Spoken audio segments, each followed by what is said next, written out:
International Airport. This comes a day after the conclusion of the second session of the Joint Ministerial Commission between Kenya and Uganda in Kampala.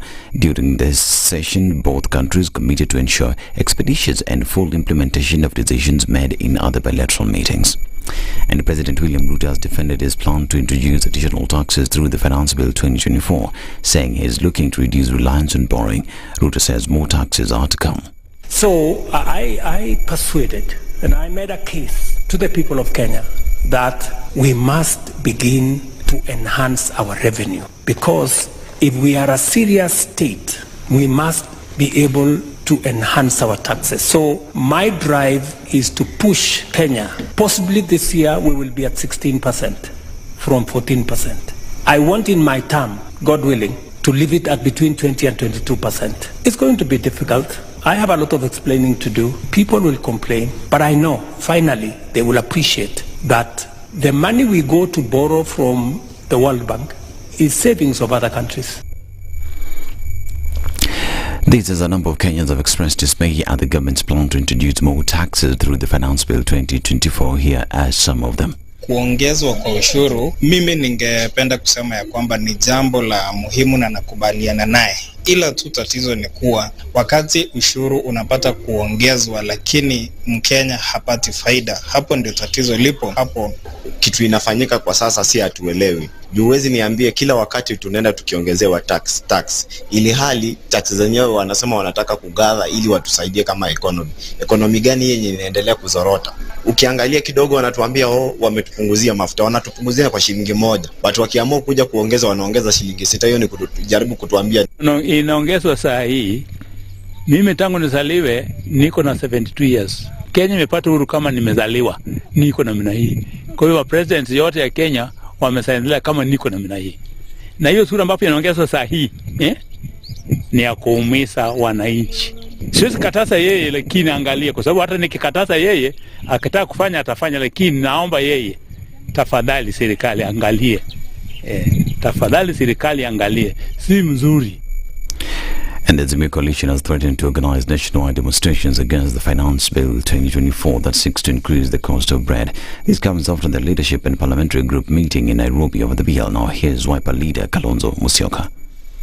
This is a clarion call to the Azimio fraternity and all Kenyans of goodwill that we are ready to exercise our constitutional right under Article 37 of the Constitution of Kenya.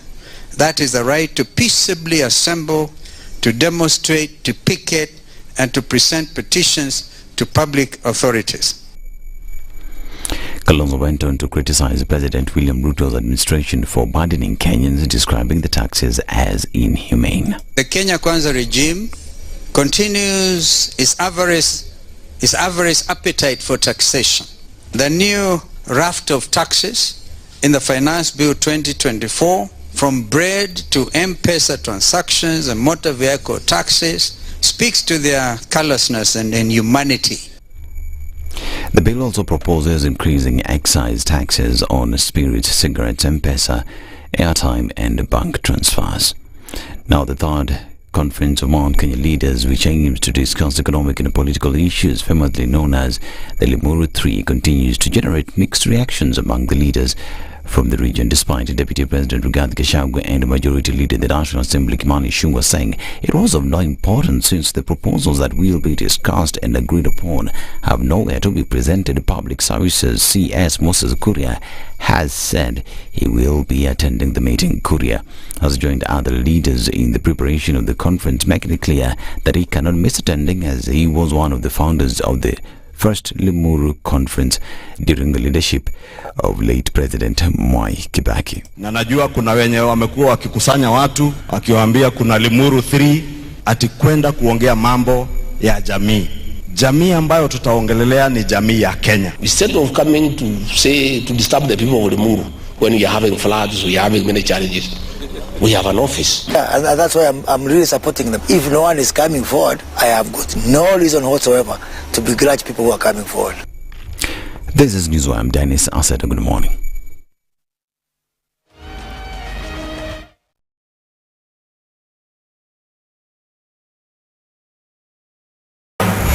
The following takes place from 6 a.m. to 10 a.m. every weekday on SpiceFM. If you go out of this country and come back the same person, then you have a problem. Buy land, 1 million. Put it there for 5 years. What's the purpose? It'll have increased in value. No, that's the thing. That's darkness. That's an eclipse. You don't do that. I hope you don't believe that a hustler is a poor person or that all hustlers are poor. I've seen that conversation. Tell us, who is a hustler? Who's a hustler? Hustler is a person who is making a living through hard work. Corruption in Kenya is a political accusation. The people who are actually corrupt are not pointed fingers at. Kenya is not free.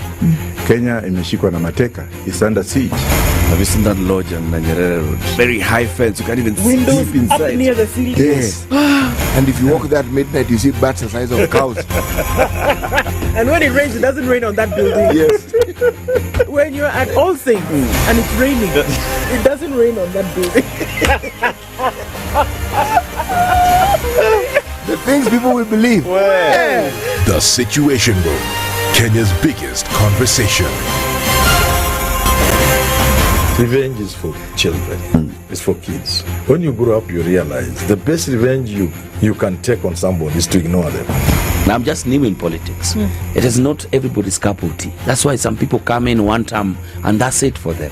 Political parties in this country do not have ideologies, whether luring or otherwise. And that is the effect of corruption. Any time an offense occurs anywhere in the country, it is the job of the Inspector General to look into it. Whether it's corruption, whether it's murder, whether it's petty, that is his job. If we have chosen to be a corrupt nation, then we produce corrupt leaders. Everything then becomes chaotic that you cannot be able to change a nation. The Situation Room, Kenya's biggest conversation.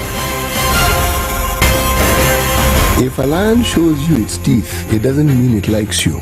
It doesn't mean it likes you. It won't start. A liar calls as witness one who is either dead or far away. Say it in Ben low, nin inte, yenin there, you markati kadikta. You know this character called liar. He has disturbed people. So when you tell him who are your witnesses, he will take you to a place where it is difficult to verify. For someone like me who sweats a lot, I cannot survive there.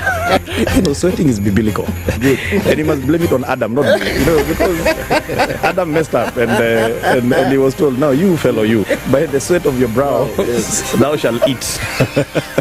The Situation Room, Kenya's biggest conversation.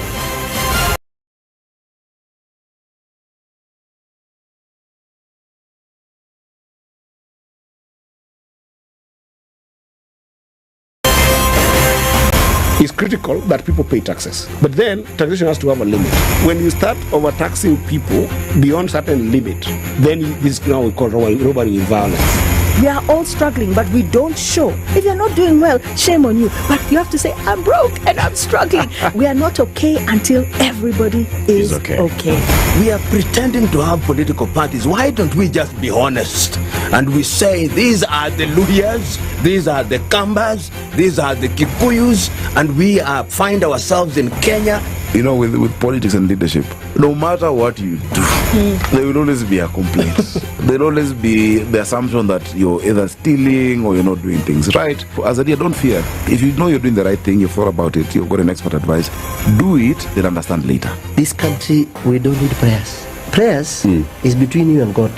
Good governance and thinkers who care about the country and not their stomach. That's what we need.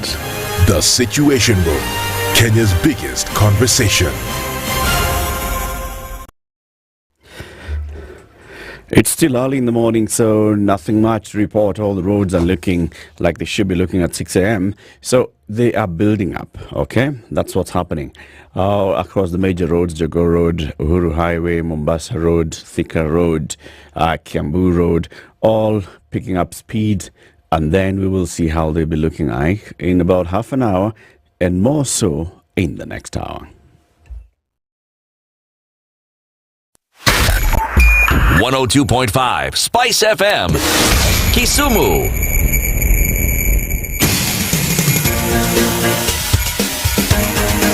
This is the Situation Room, the home of hard-hitting political commentary and penetrating insights about the state of the nation. This is a talk radio experience like no other. The Situation Room, a place for hard truths, debates, and elevated conversations. The Situation Room, witty, political, engaging, deep, controversial. In the room, we have C.T. Muga, researcher, academic, seasoned political observer, a fountain of wisdom in these politically uncertain times. Ndu Oko, Nigerian by birth, Kenyan by choice, communications expert, Pan-Africanist, a truth seeker and believer in people power, and Eric Latif, agent provocateur, the man in the chair, seasoned journalist, news hound, a man who believes in punching up, not down. This is the Situation Room, the only way to start your day. Good morning. Happy Thursday. Welcome to Thursday. Welcome to Kenya's biggest conversation. This is the Situation Room. We're live from Nairobi at the Standard Group Center on SpiceFM, on YouTube, on Facebook, and we'll of course be live again on KTN Home later on in the coming hours. How are you doing? Did you have a good day? I hope you did. Welcome to the show. Ndu is away. She just came yesterday because she wanted to talk to the American ambassador. Then she took off again. So she will be enjoying the rest of her leave days and hopefully join us on Monday when she's back, when everything now settled down in terms of her energy levels, her work levels, her chi will be in line with her cha. City? Yes, please. Otherwise? Nikotu at least. Yeah. You're okay? You can't complain? No, not really. Yeah? What would I be complaining about? Many people like complaining about many things. Life is consistent. It's cold. Yeah. The ravages of the rain are yet to hit us fully, but they're coming. Yeah, so I actually even know I can even predict the future. Very good. Very good. Very good. So, predict the future. What's going to happen today on the show? Today, we are going to have the show.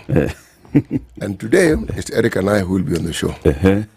Then, the rest, you will watch, you will listen, and you will get to know. You will discover for yourself. You have predicted the future. As things go. As things go. You're most likely going to have a show today, and with a high probability of Eric and City, and a high chance of having guests on the show. There's that possibility. There's a high possibility. Now, the possibilities are actual reality. At 7 a.m., we are going to have a conversation. It's Justice Thursday. We want to look at different conversations when it comes to justice. Fighting sexual abuse against children. Nicholas Njogu is the country director for an organization called Rafiki Mwema Therapeutic Center. He'll be joining us at 7 a.m. to have that conversation. So they deal a lot with children who've been sexually abused, rehabilitating them and supporting them and helping them, seek and pursue justice. And then at 8 o'clock, we'll be joined by Wakili Willis Otieno. He's a constitutional lawyer and deputy leader of the Safina Party. He will be here to talk about economic insecurity, social unrest, the hand of lawmakers in the country's destiny. So we've got a bunch of lawmakers who are sustained at a great expense of the taxpayer. And their job is to legislate, to make sure they represent the people, to legislate and to oversight the executive. In legislation, in also comes taxation. So right now we are in the budget making peak of the budget making cycle. Does the cycle have a peak? Okay. Well, we are at that point. Yes, we are. It's that apex period of budget making. Okay. Yes. And Willis will come and talk to us about what he sees and what he feels. Robert Mbui is one of those lawmakers and legislators. In fact, he's the MP for Kathiani constituency and the deputy minority leader in the National Assembly. He was in that team that sat down to investigate Mithika Linturi, and he is among those who voted Mithika Linturi should go home. But things happened as they happened. So he'll come and tell us, revisiting Linturi's impeachment and fake fertilizer. He's among the MPs who are saying, no, we cannot let this pass. Let's take it back to the other committees, the departmental committees of the National Assembly, and see whether we can actually revisit this issue. There was a big issue. So, the Honorable Robert Boy comes at 9 a.m. Hiyo maneno iko namna gani? Iko sawa sawa, si ndio? Kabisa. There was a full conversations for the day.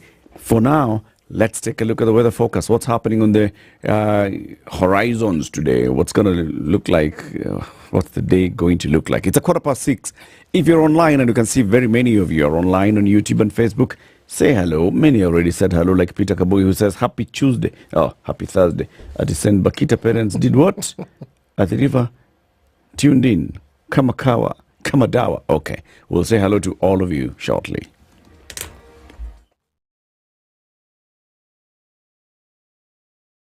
This is the Situation Room, the only way to start your day. The weather with SpiceFM. Mostly clear skies in Nairobi today at a high of 16. Currently it's a 16. You'll get highs of 24. Mombasa partly cloudy, currently at 25. Malindi partly cloudy at 27. Kakamega mostly clear at 19. Eldoret clear skies at 14. That's a very cold morning in Eldoret. Nyeri town clear, cloudy at 16. Nakuru clear at 15. Kisumu, where is Kisumu? Kisumu is mostly clear at 20. Kampala partly cloudy at 20.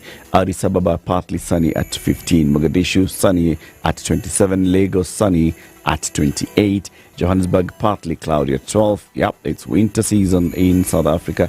Dar es Salaam mostly clear skies at 25. And then once we go to Kinshasa, you'll find a cloudy morning at 25. Beijing is a hot afternoon, 24. Paris, rain, 12. In fact, there's a thunderstorm warning in Paris. And in London, it's hazy morning at 12. Intelligent talk every morning. Spice up yourself.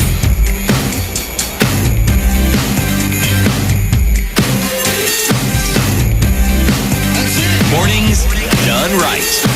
94.4 Spice FM, Nairobi. Watu ni wengi kwenye mtandao this morning. Of course, there are many others who are tuned in on Spice FM. We say everybody who's on Spice FM, good morning. Those who are online, we can see your names. John Mwangi, Jimmy Wekesa, Peter Carrier, who says is in Mombasa, Tukondani. Elias Kibor, morning Spicer. Sir George Gashuri is online. Penewa Enterprises, One Mike, Agri Mumanyi, good morning. Ati tax itafika 22% by the time his regime goes home. Sisi Kwisha. Zik, buenos dias, good people. Blessed day to you. Yeah, to you too. Jimmy Kakio, good morning. Evans Ntabo, good morning. He says, we love Spice Team. Work, mambo moto. Be blessed. Joe Mungai, one man, one woman, one vote, 1 shilling, 1 love, 1 Kenya. Kila kitu ni 1-1. Eh? Robert Bogo, good morning. Peter Karicha, good morning. Dominic Abunga, Malala, Karo Nyambura, Hiquest, Espia, Aisha Rashid, Geraldine Cheng, John Jokahato, Leo, Mwenda Pole. What is Thursday?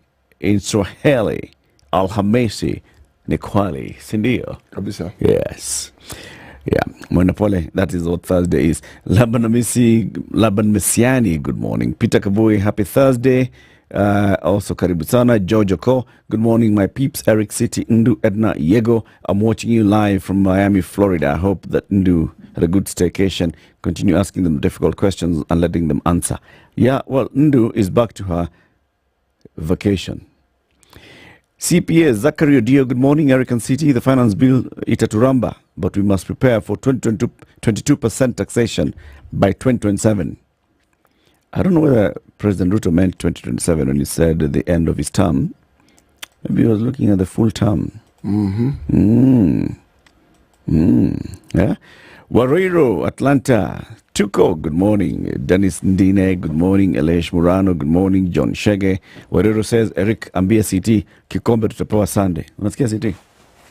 Yeah. Sisi kama Arsenali. Sunday. Okombe. Well done. Well done. Gini? Hiyo mzuri kabisa, kikombe.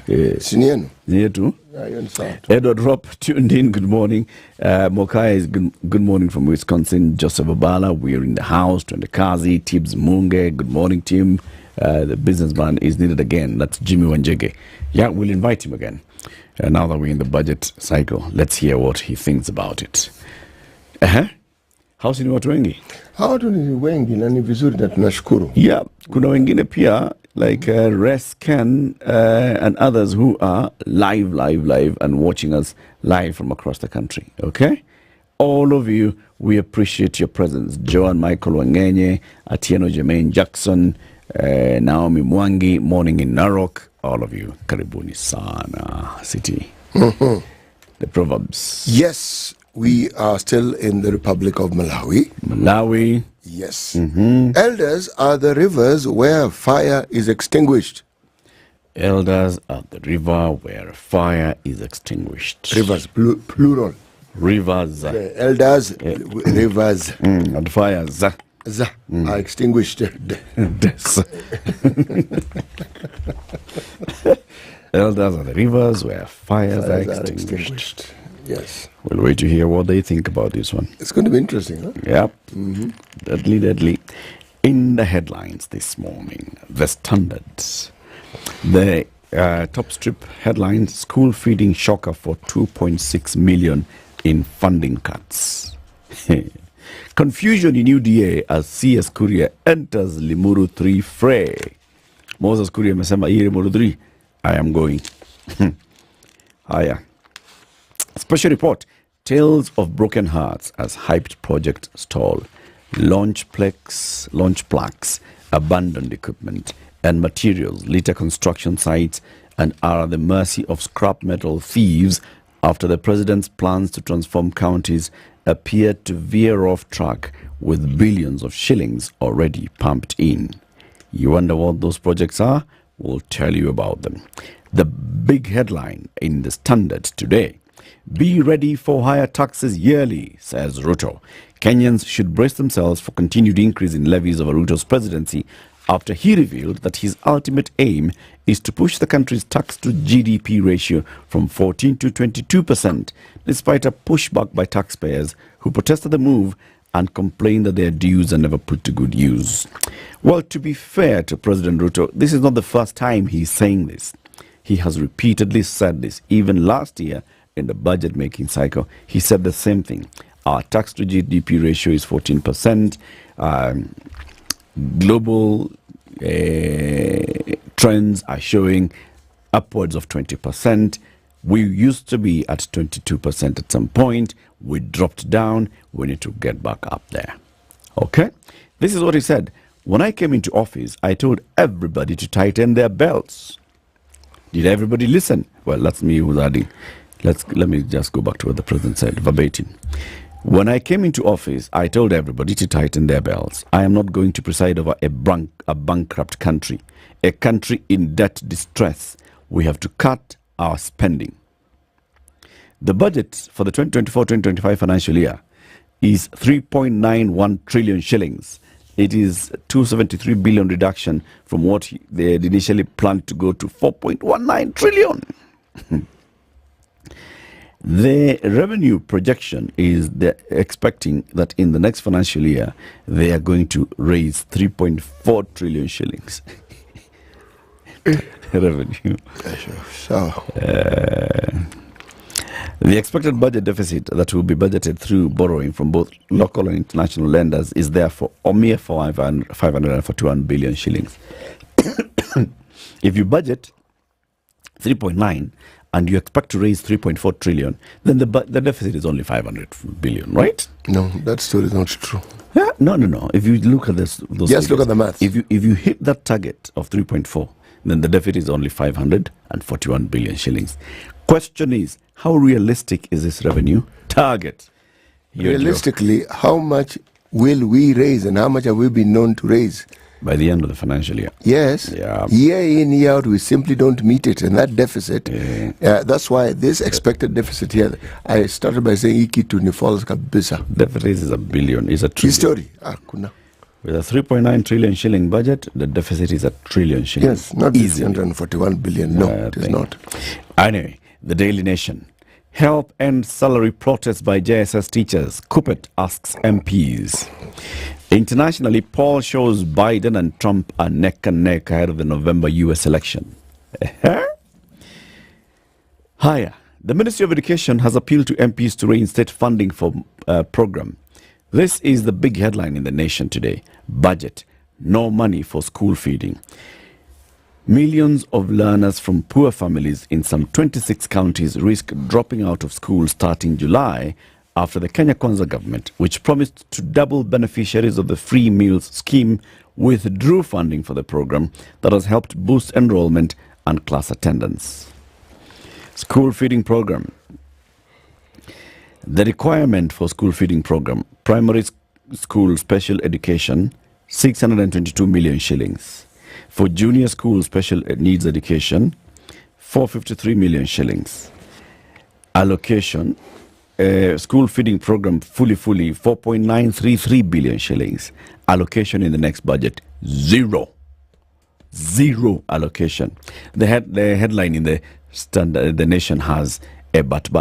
But Gashagua's office is going to get 2.6 billion shillings for renovations and cars. Sijui kama tuko pamoja? Tuko pamoja kabisa. Tunaongea mambo ya bottom. Yes, because school feeding shocker is 2.6. Is 4.9 billion. Yes. But Gachagua will get 2.6 billion shillings to renovate his home, his office, and to buy some 1, 2, 3 cars. Members of the National Assembly have raised questions over the proposed allocation of some 2.6 billion to the office of the Deputy President in the next financial year to renovate the DP's Harambee Annex office and the Karen residence. See, before this guy moved into Karen, there was some renovations done. There were, and remember we commented about it and said, Kwani. After Ruto left, there were renovations. Yes, there were. Yes, I remember there were. Among the figures queried by the Committee on Administration and Internal Security are 460 million shillings earmarked for the refurbishment of Harambee Annex. 460 million shillings. How much do you need to feed junior secondary school special needs education? 453 million shillings. Special need children, 453 million shillings to feed them for an entire year with lunch. Gachagua will get 460 million shillings to repair lifts and desks in his office at Harambee Annex. Remember, Harambee Annex was Ruto's office, and for some time Ruto was not even operating from that office. For some time. Yeah. Higher, but he is going to get 660 million shillings to renovate the current residence of the Deputy President. How much do you need to feed special needs in primary school? 622 million shillings. How much do you need to renovate Gashagua's current residence? 660 million shillings. Where tuendelee tu tuseme in Kenya. No. Dispute. Kipchoge dragged into court fight over matrimonial land. Renowned athlete Eliud Kipchoge, God, again, has been dragged into a legal battle over the ownership of a multi-million shilling property, pitting Joyce Kimosop Komen against her husband, former 5,000 meters world champion Daniel Komen. Iko namna hiyo. Tuambie about the Star, alafu tutasema about the Business Daily. Right. Tell us both. Well, top right-hand corner, Until Green. Son on death row for 13 years. I long for the day I'll meet and plead for forgiveness from Saudi widow. This is a story that has been with us for quite some time now. It features prominently on page 2. This is a story of the son of Dorothy Kweu. Okay? Now, what I have found to be of interest is that the government did intervene. And the Saudi government did give us a hearing. And some breathing room has been provided. This is a good thing. At least. It is a very, very, very good thing. And in this story, Dorothy is saying she just at least hopes to meet with the widow face to face. Yes. She has never met this woman, 13 years old. Yes. Oh, yeah. Other headlines? Yes, that is top right-hand corner, Until Green. Blow to farmers as Linturi says no payout for crops, animals ruined by floods. Okay? proposal, Azimio. There's no money that's going to come. The animals went to floods. So the Ministry of Agriculture. Force majeure. Yes, exactly. Huh? Oh, God. Come on, man, surely. 600 million shillings. Tukupatia pesa ya kununua ng'ombe, tutalipea ofisi ya deputy president na nini. Hata nyinyi bwana kama mkifikiria before you start asking for strange things. But these are very unfortunate statements. Do you even need... Anyway. Azimio directs troops to shoot down Ruto's finance bill. Hint of return of demos. Demonstration inakuja. Well, there's that hint. There's that hint. We are being managed. There's nothing that will happen. Back in the middle of the paper, ethnic unity. Public Service CS Moses Kuria has signaled his intention to attend. We know the what? Limuru 3.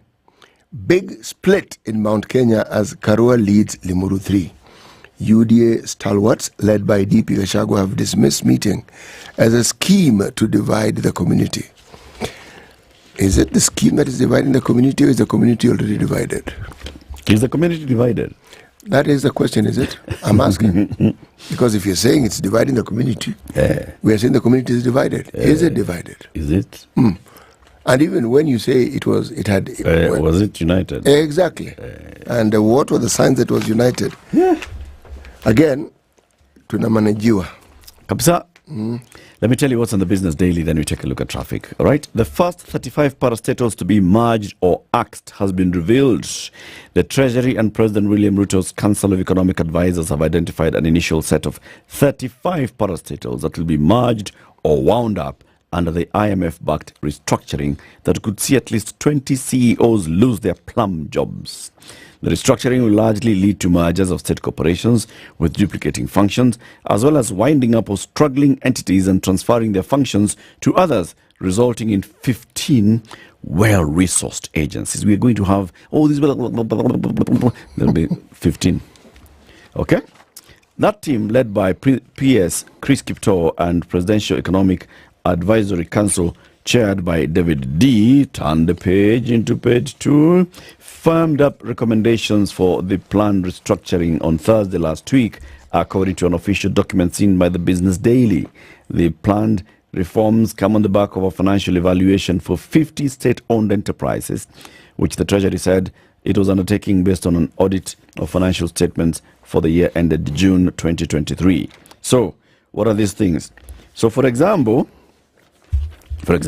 okay, are you ready for the example? I'm ready for the example. The Kenya National Shipping Line and the Postal Corporation of Kenya, bring them together. Partner with a strategic investor. Bring in capital for cargo shipment, clearing and forwarding, and last mile destination. Does that not make sense? No, it does not make sense at all. Why? Post Office and Kenya National Shipping Line, what? These days, Post Office is delivery. It's about last mile. Yes, exactly. So Kenya National Shipping Line, you bring in things and clear them at the port. Letters are going to go not letters. Not letters. Okay?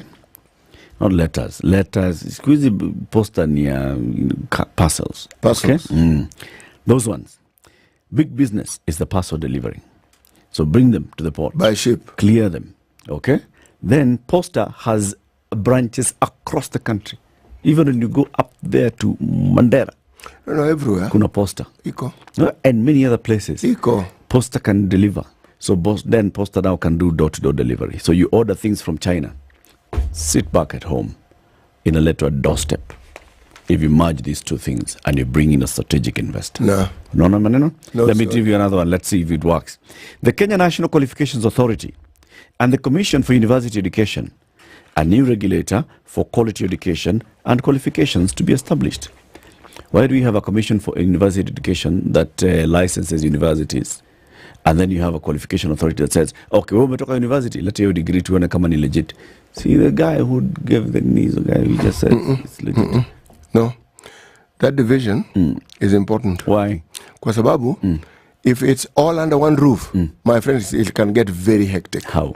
Because essentially it's like asking Parliament to oversight itself. Yeah, but the Kenya National Examinations Council, which handles KCP and KCSE, nobody comes to say, this KCP, you go now and take your KCP certificate to another body to verify that your KCP certificate is real. The reason why the verification process and the Qualification Authority came in is because we are known to create certificates for exams which don't exist. Yeah, now because you have all these bodies that are different.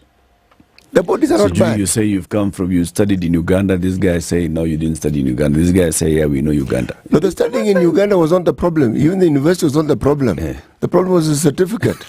You see? Yes. See? That's what the Qualification Authority is necessary. Another one. We have an Export Processing Zones Authority for EPZ. Yes. We have a Special Economic Zones Authority for SEZs. Yes. Those things are doing the same thing, attracting investors and giving you a space to operate from. Why do you have two things and two authorities and two CEOs and two vehicles and two offices and two T-girls and two Mandasi people and buying two sets of newspapers and doing all those things? So you buy them in one.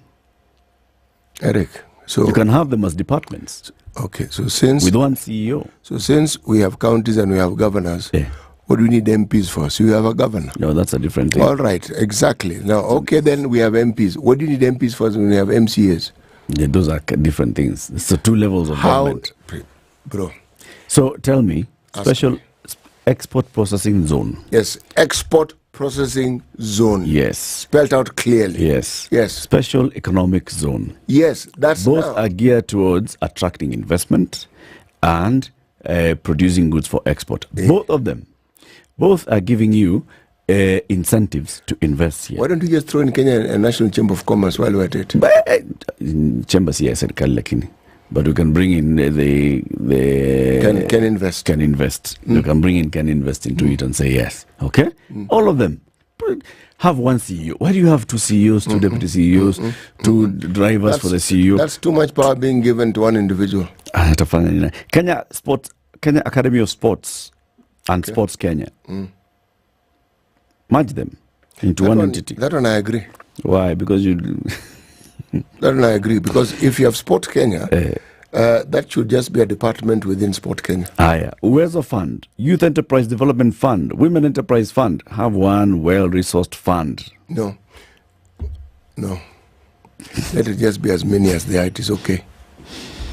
Give people diversity. Kenya Export Promotion and Branding Agency, it used to be called Brand Kenya. Kenya Investment Authority, it does investments. Kenya Tourism Board, Kenya Investment Tourism Research Institute, Kenya Yearbook Editorial. Yearbook Editorial is all right. What it does, I don't understand, but it's okay. Agriculture Finance Corporation and Commodities Fund. Yes. What is Commodities Fund?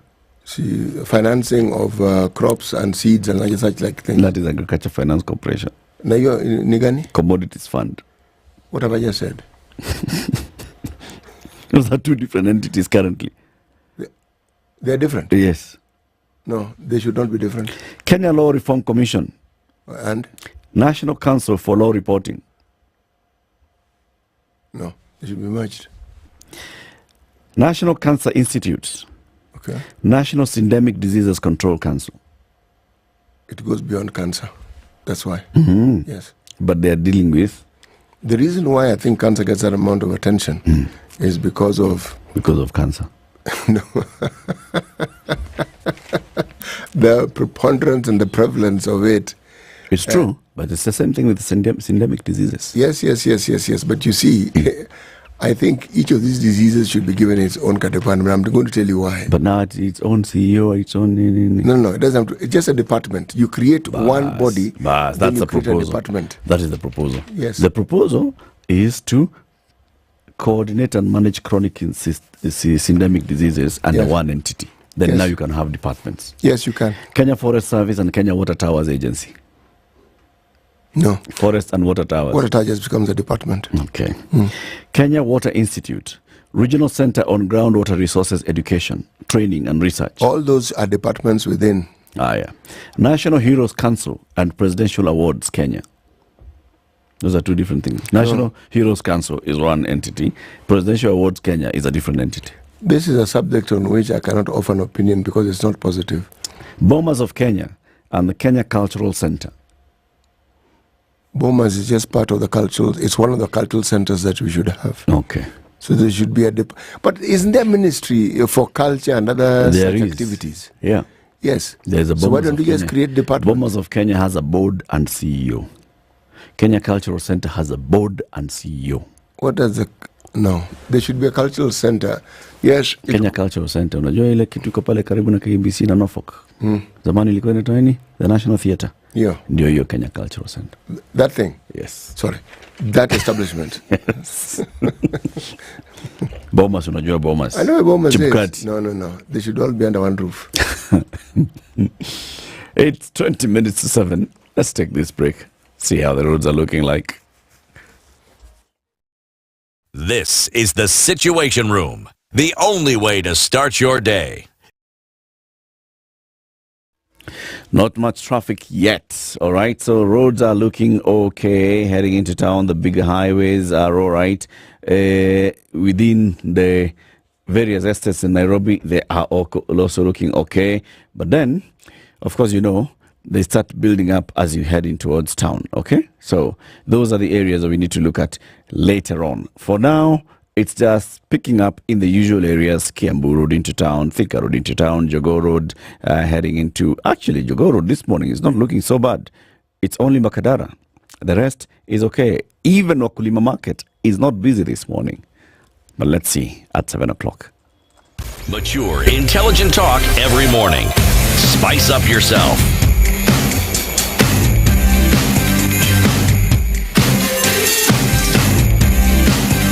Mornings done right. 94.4 Spice FM, Nairobi. You know, I didn't tell you the other headlines in the Business Daily. Yeah? So, for example, the other headline here is Pending Bills Verification Team Clears 110 billion shilling repayments. You remember there's a verification that was formed? Yeah, and it's nestled in the Ministry of Finance. And it's chaired by the former Auditor General. Yes, I know that. The Pending Bills Verification Committee has tabled its first report indicating that the government owes contractors and suppliers 110 billion shillings. This is a paltry figure, because what we have been working with is 641 billion shillings. So it's essentially a sixth. They've verified 110. The committee, however, noted that this does not mean the other claims were unjustified, since more demands will be considered in another report expected in the next 2 weeks. These guys were given until the end of June. We are in May 16th. Treasury PS, Dr. Chris Kipto, told the National Assembly's Finance and National Planning Committee that it has received the first verification report. Without a budget allocation for the pending bills, more than 530 billion that's yet to be confirmed is at risk of not being honored in the next financial year. If you say 110, that's 110 is what is going to be in the budget. If you're not in the list of 110, ngoja sijui kama tutangoja Yesu arudi. You know, if we believe what we keep hearing, that the government doesn't have money to pay all manner of bills, then this structure is an excellent structure for simply delaying and ensuring that you're staggering the payments. Yes. The staggering in and of itself, if that is the situation we're in, is not a bad thing. I only hope that people get paid. But I also hope that those who are getting paid are the ones who are actually owed. In this country, really strange things happen. Even after verification. You will hear stories of people who never supplied a thing. All manner of stories will emerge from this. I hope that this committee has considered all those things, and that those who are in that list, and hopefully they will also provide us with a timeline when the next batch of people will be paid. See, the story of payments is always the same, in that you are told this is a list. How many times did President Uhuru Kenyatta even release money for pending bills? How many times? Yep. He says, okay, there are these pending bills, fine. Let's give them priority. Sawa. We will release money so that we make sure these things are paid. The needle just shook kidogo and then just stayed the way it was. Yep. Nah. When you have 640 billion shillings as pending bills, let's assume that all of it is legitimate. It means that you have actually done work for the government and they have not paid you. Yes. It means that you have lent the government 641 billion shillings. The citizens have lent. Yeah. Because it's like you're subsidizing the government. Yeah. And it's not the citizens. It's individuals. Yes. Somebody has lent the government 5 billion shillings. Another 5 million. 5 another million. 50. Another 100 million shillings. Like that. And it's all over the country. Yeah. Yes. And the government is not paying you. No. And it's not coming back with interest. No. And remember, if you've supplied, it means we're talking about business people. Yeah. Now, it also means that whatever they had is stuck. Money isn't what? Circulating. Yep. They have done work, they have spent, now they are stuck. Okay? So essentially what you're saying, that these spending bills represent very many businesses in this country that are going to shut down if they haven't already. Oh, yeah. People who were vibrant, thriving business people who are now either staring at bankruptcy in the face or they've already gone completely bankrupt. Okay? Now, against this sort of background, how then do you expect that the government is going to raise the tax monies that they hope they're going to raise, when on the one hand you have these lofty ideas of the money you wish to raise, and on the other you have a story, a dire and dismal story of people who are not being paid and don't have money, and there are many. People who, once that business is not paid, you shut down, yes. You fire people, yes. You no longer pay rent, so you're taking up rent somewhere for office space. You had vehicles, so you've ground the vehicles, you're not fueling the vehicles. I mean, the effect is... It's enormous. Yeah. And if that business was nestled in a corner of the country, it means everything associated with that business, as you correctly put it, whether it is rent, whether it is the payment of people, paying people for the work they do for you, paying for the services that are given to you also, because you also receive services, all that comes to an end. What does that mean? It means all the taxes that were accumulated through those services, gone. And you still expect that there is going to be a situation where you are going to realize more taxes. Yeah. Pay the pending bills, it will help sort out very many of these problems.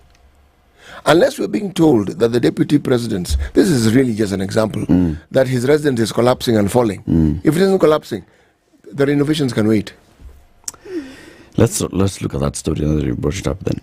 Members of the National Assembly are raising questions over the proposed spending of 2.6 billion shillings to the office of the deputy president in the next financial year. The lawmakers took issue with, among other things, an allocation to renovate Gachagwa's Harambee Annex office and the current residence.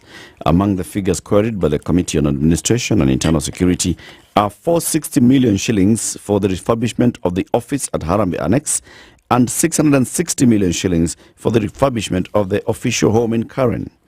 Also questioned by the committee chaired by Narok West MP Gabriel Tongoyo is the allocation of 800 million shillings for the DP's confidential expenditure. You didn't know that something like that? 800 million shillings for confidential expenditure. 250 million shillings for the fight against drug abuse, which has already, by the way, been spent under 224 of the Constitution. And 250 million shillings for the purchase of medals and insignias. How much? How much? 250 million shillings for the purchase of medals and insignias, and 200 million shillings for the purchase of motor vehicles. When people make such budgets, don't they see that there's something wrong here? How do you have such a budget when you're living in Kenya? Let's break it down. Huh? Let's break it down, then you can ask. To buy household appliances, we are going to spend 2.5 million shillings. Household appliances, kijiko, sahani, fork, kikombe ya wageni. So since you were buying new, yeah. What happened to the old one? We're going to spend 37.5 million shillings for purchase of office furniture and fittings. 37.5 million shillings, office furniture and fittings. 2 million shillings for purchase of educational aids and related equipment. 87 million shillings for the purchase of ICT networking and communication equipment in the DP's office. 87 million shillings. 2.1 million shillings for laundry expenses. 5 million shillings for counseling services. So you apply upawe kazi kule 5 million at least. Kakitu. Kula at least $1 million. 56 million shillings for money, travel allowances. It is I who will now need counseling. 91 million shillings for accommodation. Wait. Accommodation in your own house, we are paying 91 million. We're paying you to live in your house. Maybe it's for travel. When the DP is now not in Nairobi, when he travels, maybe he has gone to Eldoret or somewhere else for a meeting, and he spends the night there. Where is he staying? The hotel. So we need to at least budget for some 91 million shillings for accommodation, 17 million shillings entertainment allowance, 520 million shillings to buy gas, LPG, 10 million shillings for internet connectivity. Where? So the guy who came to defend this budget is Principal Administrative Secretary in the Office of the DP, Patrick Keige, who said the continuous lack of maintenance has necessitated a facelift of major functional areas and security systems of Harambee House Annex. On the 250 million shillings already spent on the fight against alcoholism, Keige told MPs the money was used to, among other things, undertake vetting of all alcohol manufacturers, as well as how they manufacture and pack their product. You see this exercise that was being conducted the other day? We are going to do serious vetting of all alcohol. We suspend all licenses. They spent 250 million shillings to do that, to vet who's the legitimate manufacturer, who's not a legitimate manufacturer, to also vet the bars and the counties were saying, but that's our function, boss. We're the ones who license bars. Yeah. This was a national now program. It was a national emergency. 250. We are not applying for it. It was spent. Just so you know, 250 million shillings was spent on that thingy magic. Hey, oh yeah. Does the list go on, or have we come to the end of it? There's a long list. Let's just talk about it. You know something? There are certain things that happen in this country that can make a believer out of you, even if you're not inclined towards religion. And the reason why it makes a believer out of you, you want to believe there's a place called hell, that it actually exists. And that there's some people who must go there. Wallahi. Yeah, because, in all honesty,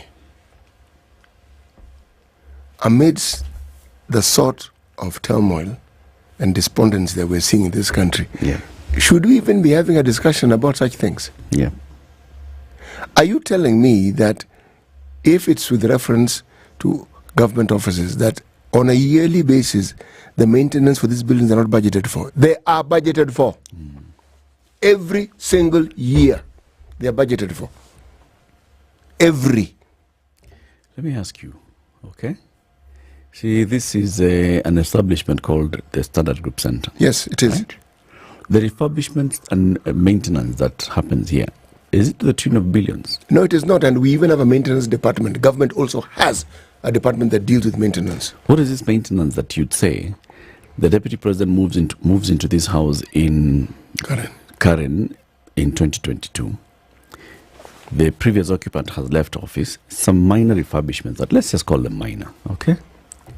So this guy lives here with his household and some staff. And then now we need to spend so much money to buy new cutlery, to buy all those things, to refurbish the place. What exactly are we doing? It was raining the other day. Are we saying that the Deputy President's house was leaking like what we saw in JKI? Are we saying that some of the rooms were flooded, that the parquet floors or whatever marble came out? What are we saying? What is this that is going to attract such a huge cost in terms of repairs and refurbishments?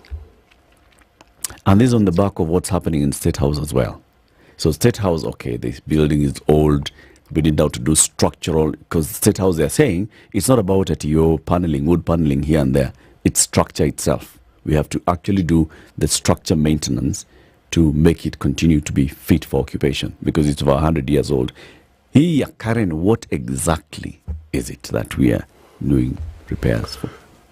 I don't know, because when you buy new cutlery, new this and the other, are you saying that the immediate former tenant went with everything?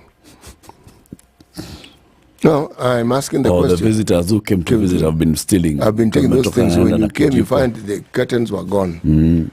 Instead of... You invited visitors last week, you hosted an event here. And you found they only had spoons. Yeah. Come on, man, there's an inventory. These things belong to the government. And those who work there are government employees. Aye.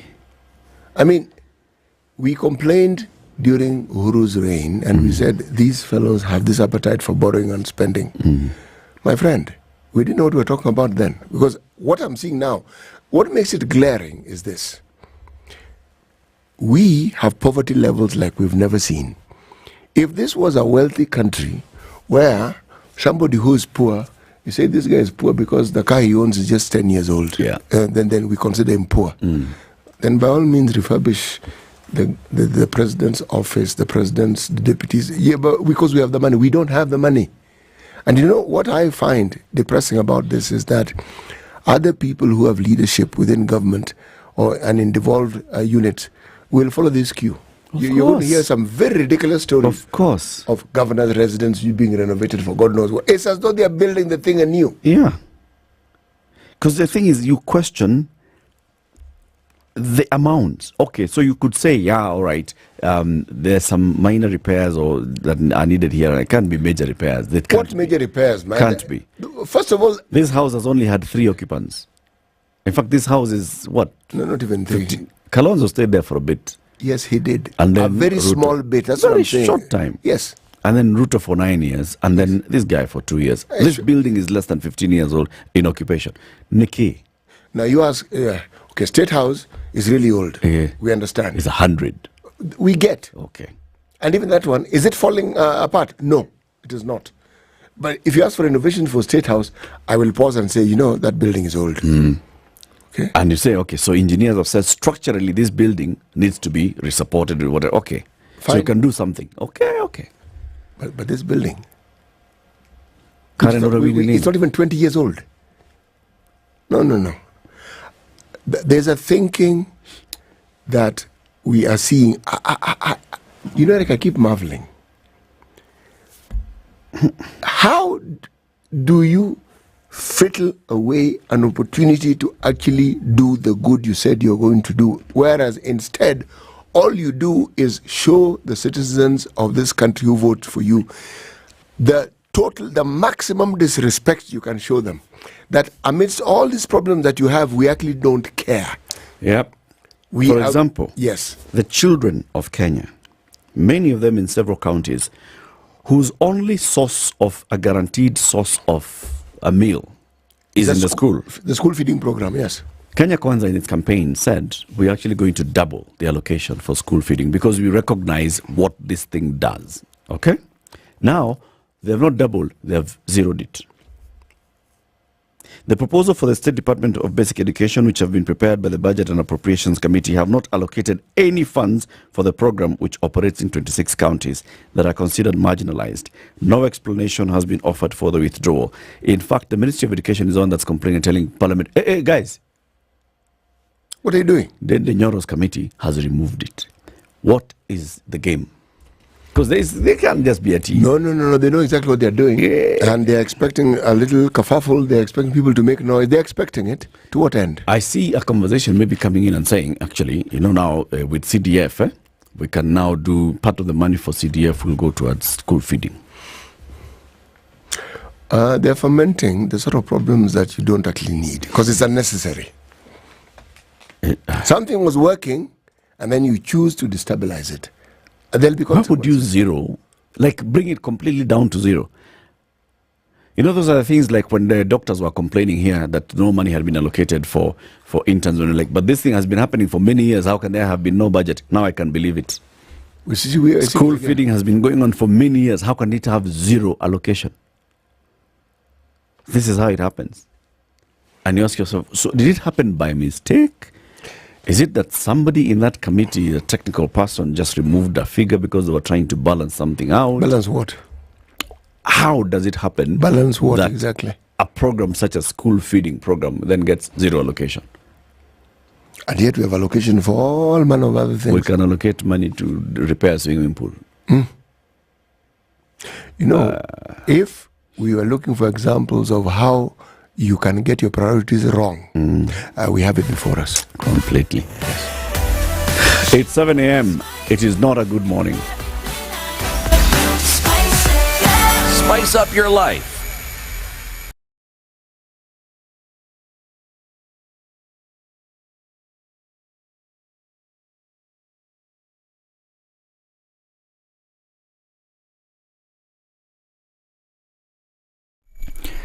Good morning, this is Newswire. I'm Dennis Aseto. The Office of the Deputy President is now seeking 1.12 billion shillings to enable renovations at both his Arambe Annex office and current residence. In the proposals contained the 2024-2025 budget estimates, the Office of the Deputy President defended the intended expenditure, saying the offices were old and dilapidated. Speaking when he appeared before the National Assembly Committee on Administration and National Security, Patrick Mwangi, an officer from the DP's office, sought to be allowed to spend 460.4 million shillings to renovate the Harambe Annex offices and another 660 million shillings to refurbish the current residence. In a compelling session before the National Assembly Defence, Intelligence and Foreign Relations Committee, the Prime Cabinet Secretary and Cabinet Secretary for Foreign Affairs and Diaspora Affairs underscored the pressing need for increased financial allocations to the State Department of Foreign Affairs and Diaspora Affairs for the fiscal year 2024-2025.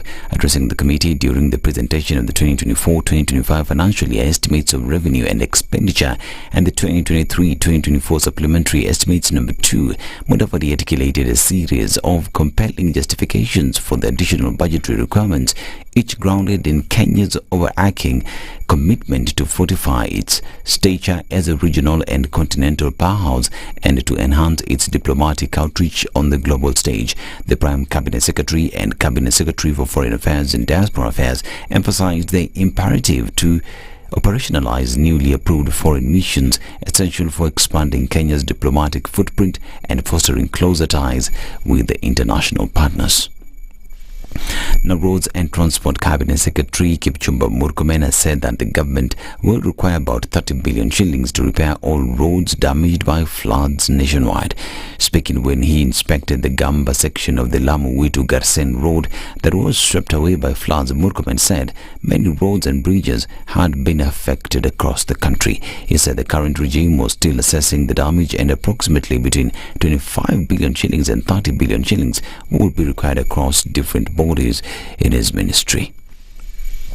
And the National Assembly's Committee on National Administration and Internal Security is now advocating for new passport applications to be processed within a 3-day time frame.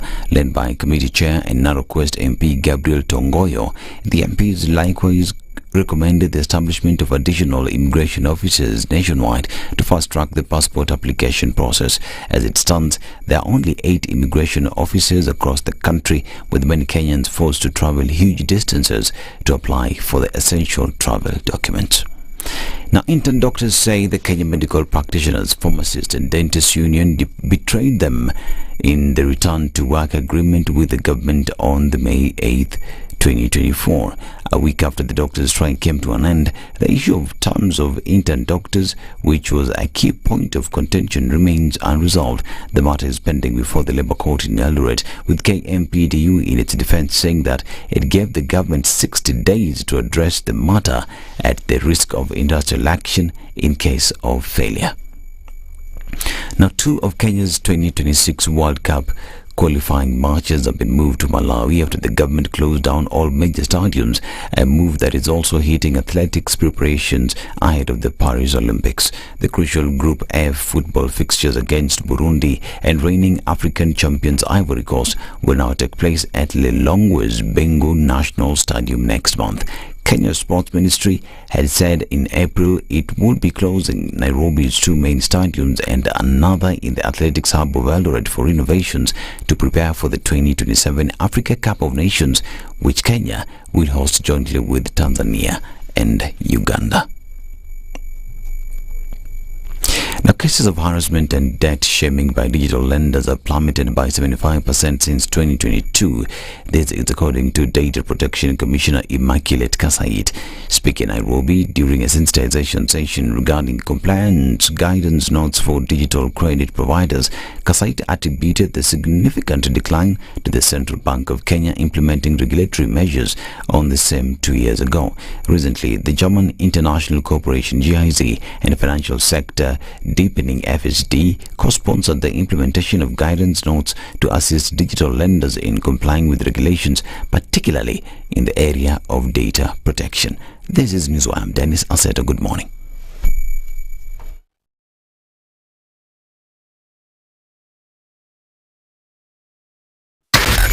SpiceFM, Nakuru.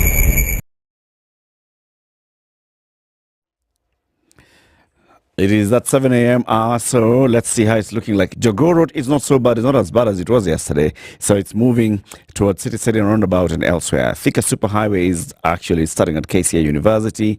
Kiambu Road is beginning at Muthaiga. But then there's something happening on Kangundo Road at Umoja Junction with Outer Ring. This is coming towards town. It's busy somewhere, and also Living Town is busy somewhere. There, I think that's a Matatu stage. And then if you look at Cabanas, this interchange at Cabanas and Southfield Mall, around there, it's also looking quite busy. The other roads are not looking so bad. It's just the usual traffic that you expect at this time. Ngong Road, busy at the Timol Junction, heading in towards town. Langata Road is starting to get busy around the Carnival area, and Westlands coming into town is also busy. But then also, Limuru Road nowadays, because of some ongoing construction there, is quite busy.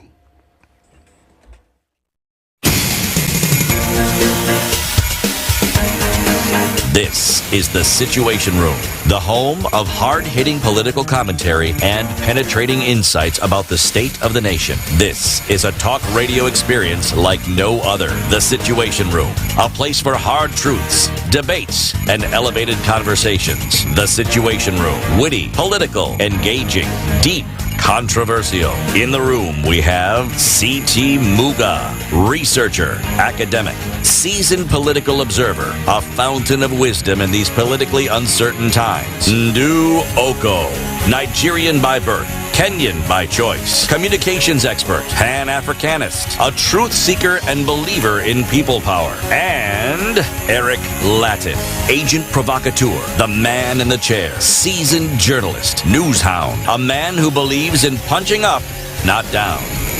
This is The Situation Room, the only way to start your day. Welcome to the second hour of Kenya's biggest conversation, The Situation Room. Thank you very much for tuning in this morning on SpiceFM, on KTN Home, on YouTube and Facebook, wherever you are. Happy Thursday. Well, we're not saying it's not a happy morning, just looking at all these headlines in the papers. No money for school feeding program, 2.6 billion shillings for renovation of the Deputy President's residence and office, and for purchase of cars, and for buying vijiko, vikombe, sahani, sufuria, mpya, curtain, mbili tatu, one carpet like this here and there. One of those kind of things. And then also looking at the budget and what's been budgeted for 3.9 trillion shillings to be spent in the next year should this pass through Parliament. 3.4 trillion shillings is the total projected revenue for the year, which means some taxes here and there to be increased. That's a conversation that we'll be having in the next couple of days. Tax bread, tax mayai, tax chicken, tax egg, tax bread, everywhere, the entire value chain. Okay? Tax everywhere. And the president says, when I came into office, I told everybody to tighten their belts. And this everybody included who? It's those people who he was facing. And wow. The guys who were behind him were not included. They didn't consider themselves to be part of everybody. That's why you can see some 2.6 billion shillings going to renovate a house that was renovated just the other day. Si watu nyonge tupasi. Anyway, let's just talk about tax and raising. Let's just play our part, okay? And the part it's just the part of compliance, the part of raising the taxes and the tax rate for the country. Let's participate in the ongoing conversation. The finance bill has been published. Let us participate in those debates and saying what exactly we want, and let Parliament know what we feel about it. And also, Eric, as we participate in it, let us read it. Let's read it. And understand exactly what it's saying. Yeah, we shouldn't just be saying things that finance bill, and then someone quotes and says, read it in its entirety and understand exactly what it's saying. Let's have informed debates. Don't say ati nilisikia walisema. Yes, I'm a party ilisema hii finance bill. Read it for yourself. Read it. Yep. Read it for yourself. And then the part of compliance, just play the role of compliance. One of the issues of compliance is, so now, just generating a tax invoice. If you are not VAT registered, you're then required to have an eTIMS. That's an electronic tax invoice management system. How do you do it? You just go to the website. You can follow the eCitizen route, ecitizen.kra.go.ke. You log in, you register, and if you now need to generate an invoice, you register. What's the USSD code, City? It is star 2 hash. Okay. And then you'll follow the prompts. You'll see, I think it's number 4, where they say carry. Yes. Click on the, do the 4, carry, then follow the prompts. And you can generate an eTeams invoice easily, easy peasy. Easy peasy. It's Premier League weekend, so we are heading into it. I didn't see the results of Man United yesterday. You know very well I don't watch football. I think they lost. I mean, Man U can't win anything. I don't know anyway. We'll check whether Man U won or lost. Nicholas, do you know? No. You don't know? Yeah. Nobody watches. But I saw some miserable-looking people here in the morning. They stayed up late to watch. So I figured the team they were supporting didn't win. So, well, they probably won. Maybe 3-2. Okay. Probably. Maybe they won. So if you watched Man United yesterday, well, good for you. If you're now gearing up to watching the final matches of the English Premier League this weekend, for 500 shillings, you can do so on Showmax. You don't have to be in front of your TV only. You can be in front of a TV, in front of your laptop, in front of your tablet, or on your smartphone. Just 500 shillings, and then you go to showmax.com. Or you 500 shillings, and then you download. No, first start by downloading. Download the Showmax app on your Play Store or App Store, and then you sign up for 500 shillings, and you can watch those games live. Yes, you can. Simple as that. Simple as that. Our guest this morning is Nicholas Njogu. He is the country director at Rafiki Mwema Therapeutic Center. He's here because in our Justice Thursday conversation today, we want to look at children, and particularly children who've been sexually abused. This is happening in this country. We keep hearing it once, twice, and we assume, okay, so there are just a few cases here and there. But Nicholas is here to tell us, no, it's not a few cases, there are many. Nicholas, good morning. Good morning, Eric. Welcome to the hot seat of the Situation Room. Yeah, thank you. Thank you for hosting me. Hi, City. Good morning, sir. Yeah, thank you. How are you today? Fine. That's good. Yeah. And we welcome you to the show. Thank you so much. City. Yes. Give him the day's proverb. Yes, our proverbs for the whole of this week ending tomorrow, that is, are from the Republic of Malawi. Okay? Next week, we'll be in the Republic of Liberia. Okay. All right. The elders are the rivers where fire is extinguished. The elders are the rivers where fires are extinguished. Yes. Nicholas, what's your interpretation of this proverb? Yeah, the elders being the rivers where fires are extinguished. My interpretation means like the elders are like the peacemakers. If there are fires, then the elders will come, speak up and sort it out peacefully, and we get peace. That's my literal interpretation. Probably in their culture in Malawi, as City has said, they have a different meaning. Yes. But when there's a reference of elders in our continent, I think we share a commonality of understanding. It's a respect that is given to elders, and it's the understanding that having seen many moons and many sunrises, there are things they will know that many others who haven't had that same experience would not know. Yes. So, Brother Nicholas. Yes, Eric. What is Rafiki Mwema Therapeutic Center? Yeah, Rafiki Mwema Therapeutic Center is a children rescue center focusing on rescue and therapeutic support of children who are victims of sexual abuse and profound neglect. We are based in Nakuru, work through in Nakuru County, but support children from all over the country.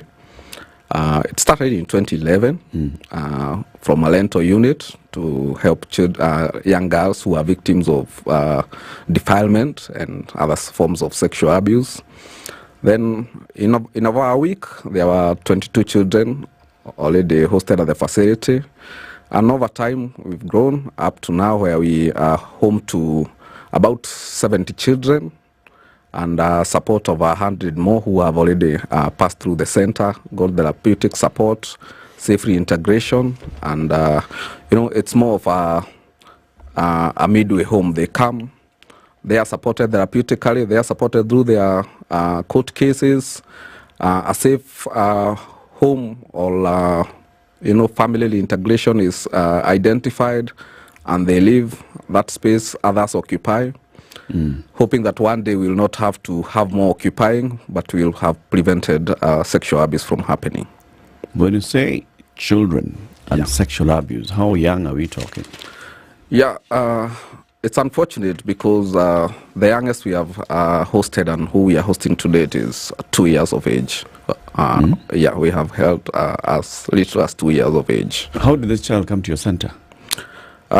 Normally, children are rescued in different forms, but they all pass through the county and the sub-county children offices and the court system, who look at the situation the child is in, and they feel that the child needs some safe refuge, and it's from there that they are recommended to us, and we go take rescue, stay with them, offer them all the love, the safety, and the therapeutic support in terms of trauma support until they are able to stand back on their feet and regain their dignity. I'm again interested in that process.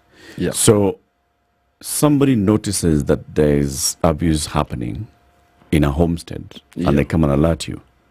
So how do they notice? Is it a family member who comes to alert you about this? Is it a neighbor? How do you get to know that there's a child who has been sexually abused? It varies, and this is now from the community perspective, because it will either start with possibly a neighbor identify that a child is has been sexually abused. It could be a parent identifying that their girl has been sexually abused. In some cases, it's the teachers in school who notice possibly maybe a young girl is walking differently, or possibly they have a false smell coming from them, or they've just changed and retreated to themselves. And in the process, because there's some steps of awareness that are happening in the community, they'll take initiative and report that. However, we believe only a few cases end up being reported. Many end up being unreported because our data indicates that over 90% of children are abused by people well known to them, and in most cases, relatives. Okay. So, if in the case that let's work with a teacher in a school environment. So, teachers notice there's something about this child, young or boy or girl, and then they come to you. So, what do you do? Yeah, mostly the situation is they will possibly inform our outreach staff, because we have a team that does outreach, community awareness, and all those activities, and they will inform them that there's a child who they suspect has possibly has undergone defilement or any other issue, and the first direction is always to the hospital. And then from there, if it's identified there's a defilement, they'll be referred to the police station, to the gender office and the children's office. And from there, some children are too scared to even speak about it, so it will take some time. But in most cases, they speak up, and the court process will begin on one end, as the child's trauma management process also begins on the other end as soon as they are rescued. So is it the child officer or the police that get in touch with you? I want to find out how you are operating in terms of the legal environment, right? So there is a case of sexual abuse that's happened on a child, okay, legally. How does Rafiki Mwema then come in?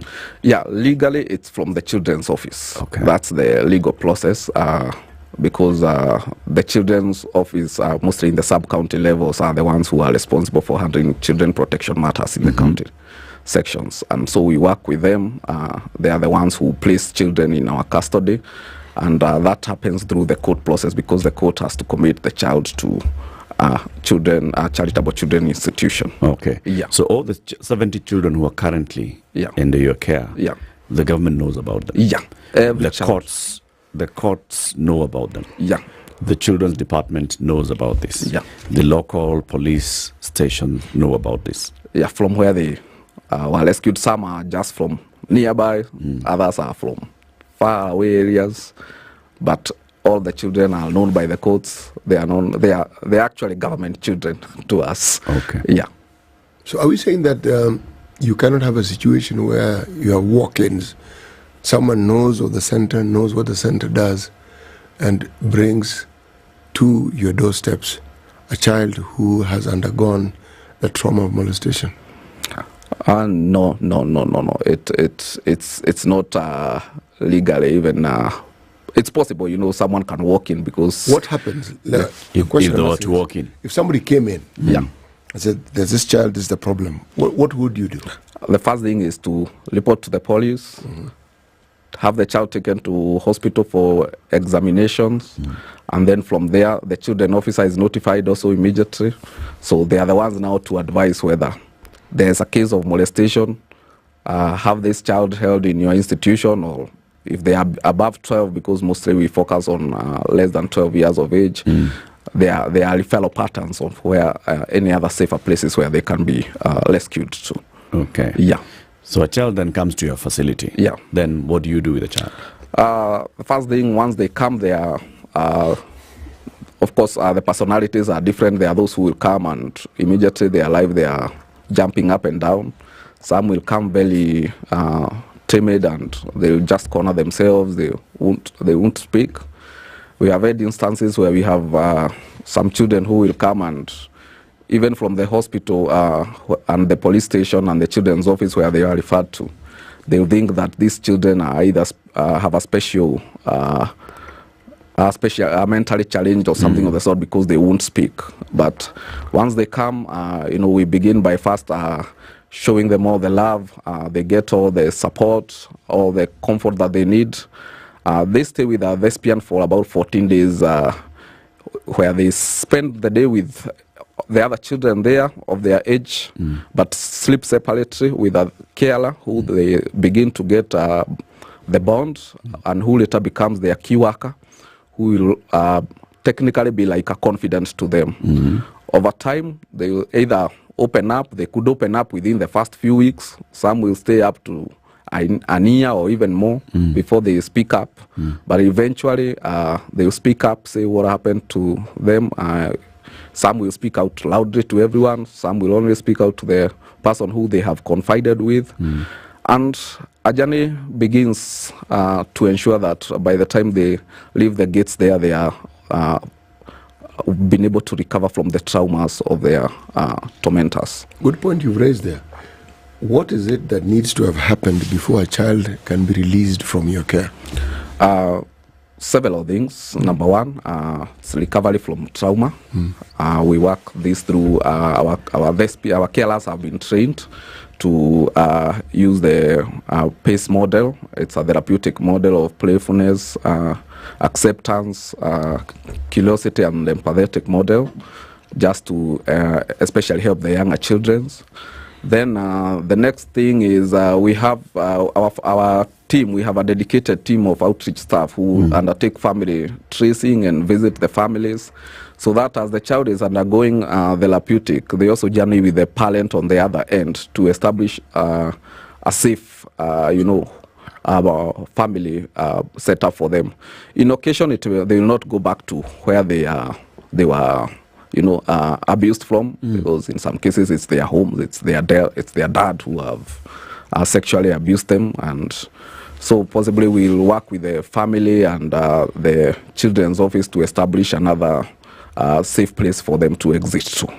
It may take short time, medium term, or some are with us for long term. Others have their families neglected them, and so we have to stay with them until one day we get a safe exit for them. What is the capacity that you have in terms of what the number of children you can actually have in your institution at any given time? We can hold up to a maximum of 100 maximum. Up to 100? Yeah, and much of it, we have a bigger portion because the rescue center is hosted in a 14-acre piece of land, but it costs money. It's expensive to host the child. You remember, they'll need food, they'll need clothing, they'll need security. There are staff who are working on them. There's a lot of holds of cost that are going on. There are medical care. We have some children who come with different medical comorbidities, some requiring quite expensive care. But we thank our journalists and our well supporters who have really stood with us over the course of time, because we are not under any government body or under any main sponsor, so it's well wishers. Do you have any partnership, say, with hospitals or with agencies NGOs that deal with children and whose focus is the welfare of the child? Do you have any such collaborations? Not really, but we have a working relationship with almost every other children criminal justice system and their affiliates around there. For example, there are those who focus possibly on teenage mothers, so anytime a case of teenage mother is brought to us, we refer to them. But we don't have any main affiliation with an agency, because at times this is a really narrow niche of focus for us. And most organizations, you'll find they have either focusing on adult GBV, others on feeding and things of the sort. Why I ask is because if your focus is on children who've been abused and the recovery of such children, yes, as you correctly put it, there are organizations that perhaps, as you say, deal with feeding. Surely, a partnership with such an organization would be useful. I was thinking of this organization called Child Fund. There are organizations within this country that deal with the children. Now, they may not necessarily deal with what your institution handles or manages, but since the idea is to support the child, a case can be made for such organizations to actually help or for you to partner with them, because after all, their interest, as it says, the welfare of the child. Yeah, we talk with quite a number of them, and occasionally you'll find them, they have each such organizations have different areas of reach. For example, there are some that you'll find they are either focused on the coastal region, others are focused on the slums, others are focused in the arid and semi-arid areas. So it's really a gelling issue, not more of a partnership issue. Okay. Yeah. If you look at the statistics from what you said, you've been in operation since 2011. Yeah. Of course, you've been looking at the nature of cases that you're dealing with. Yeah. What would you say is the prevalence in terms of the? I don't say the causes. I mean, what leads to this abuse of children? Well, it's varied, because at times you at times think of what exactly led this man to defile his daughter and things of the sort. But again, you lack answers, and we've never lived in any day of their lives to know what was in their mind. But occasionally, broken families are a cause, and because you'll find we have quite a significant status where the mother left the child either with their grandmother's place or went to hustle out, or they left with the care of the neighbors, and the neighbors took advantage of the child and things of the sort. So broken families, then illicit blues. If you look at from our own statistics, there are quite a number of children who have been brought to us affiliated, and whose either the mothers and the parents are partakers of illicit blues, and at times they bring men to the house, and occasionally the men will sneak in when that lady probably is in the drinking dens and defile the child and things of the sort. So it's alcoholism? Yeah, alcoholism. Not necessarily illicit blues. Yeah, alcoholism. So the parents are addicted to alcohol. So they basically just focus their day on alcohol. They leave the children unattended, and somebody comes to take advantage and abuse the child. Yeah. Do you have similar numbers of boys and girls, or is it a majority girls? Majority is on the girls, because we really focus on girls, but we have our boys program is mostly rehabilitation programs from the streets of boys who have faced profound neglect from the streets, and that's a different ecosystem, because things that happen on the streets to street children are really things that you can not just imagine. There is, unmet barbarism and, cruelty in the streets. So We out of these, they need to help the boy and to support them therapeutically, and also going by the number of cases of children going to the streets that we were noting. We came up with a program called Rafiki Mtaani. It started off by as a feeding program where we would offer a meal once a week to the street children, and it was started by a few boys who were rescued, and they would always remember their friends on the street, and sometimes they would eat half of their share and say they would want to keep it for their friends on the streets. And we thought, what about feeding them once a week? And when COVID hit and all the hotels were closed and there was no bins where they get to eat leftovers, then we did an awareness campaign, and we got some support to start feeding them each day, and it has not stopped today. We feed about 100 children a meal a day, while they eat lunch. Between morning and lunch time, we engage them in productive activities like games. Occasionally they'll get some basic literacy courses where they'll get to write, they'll play some sports, they'll do some environmental cleanups. And as we went on, we discovered that other than just food, they also need the basic human needs. So we started with offering weekly showers once a week, but over time we have been gracious enough that now they have an opportunity to shower every day and wash their clothes. Some will not come to the base camp just for the food or for the showers. Some just want a place where they can come and have the peace because they know that nobody will disturb them when they are there, and they'll just come either and sleep over all through up and until time to break the day happens. So where do they go at the end of the day? They retreat back to their bases. In the street language, they say bases. Yeah, that's there's a lot of partnership for strength or unity for strength. Yeah. Yeah. You know what you're doing? Yeah. Is beyond marvelous. The looking at the vulnerable in your community and stepping in to actually offer assistance. When you look at these numbers of young children who end up in the streets or children who are molested, do you see the figures going up? Do you see the numbers increasing, or do you see them decreasing? They are increasing. They're actually rising. But the problem now we are having is there's a trend of day scholars. Children who they have a home. So they have a home, but they leave home in the morning. Yeah, they leave home in the morning. They come to beg in the streets, hang around in the streets, go back. However, the end result is that all of them will eventually come to the streets. So what we try in our program is aimed at rescuing them before they adapt to life on the streets. Before they become hardcore. Yeah, because the minute the street life enters into their system, it's one of the hardest things that we have found to turn them home. Some will take them home, the next day they are back. And in the streets they exist with a different name. So if possibly it's Eric in the street, he'll have maybe the name Tony. So, But hearing, are we going to a break, Eric? Let's take the break. Let's take a break. Okay.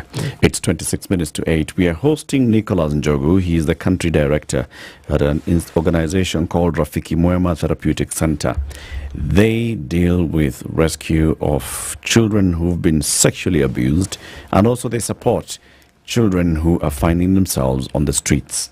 Based in Nakuru, Justice Thursday conversation, we are talking about that, the rights of these children who end up being sexually abused and they don't get support, or the children who end up on the streets or in the streets because of one reason or the other, broken family, because they then end up being vulnerable and the street just sucks them in and they get into that life. What is their future? We'll be back shortly. Good morning.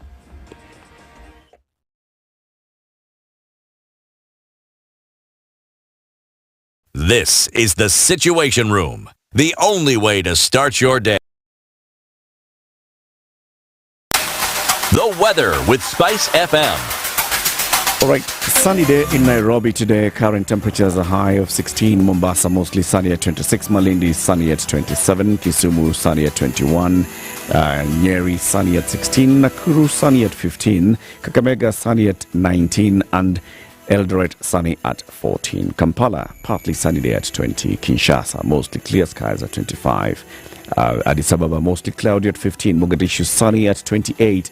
Lagos partly cloudy at 27. Kinshasa mostly clear skies at 25. Johannesburg clear morning at 11. In Dar es Salaam it's sunny at 25, and in Paris cloudy with thunderstorms at 12, and New York is mostly cloudy night at 11. London cloudy morning at 11, and Beijing mostly cloudy at 25.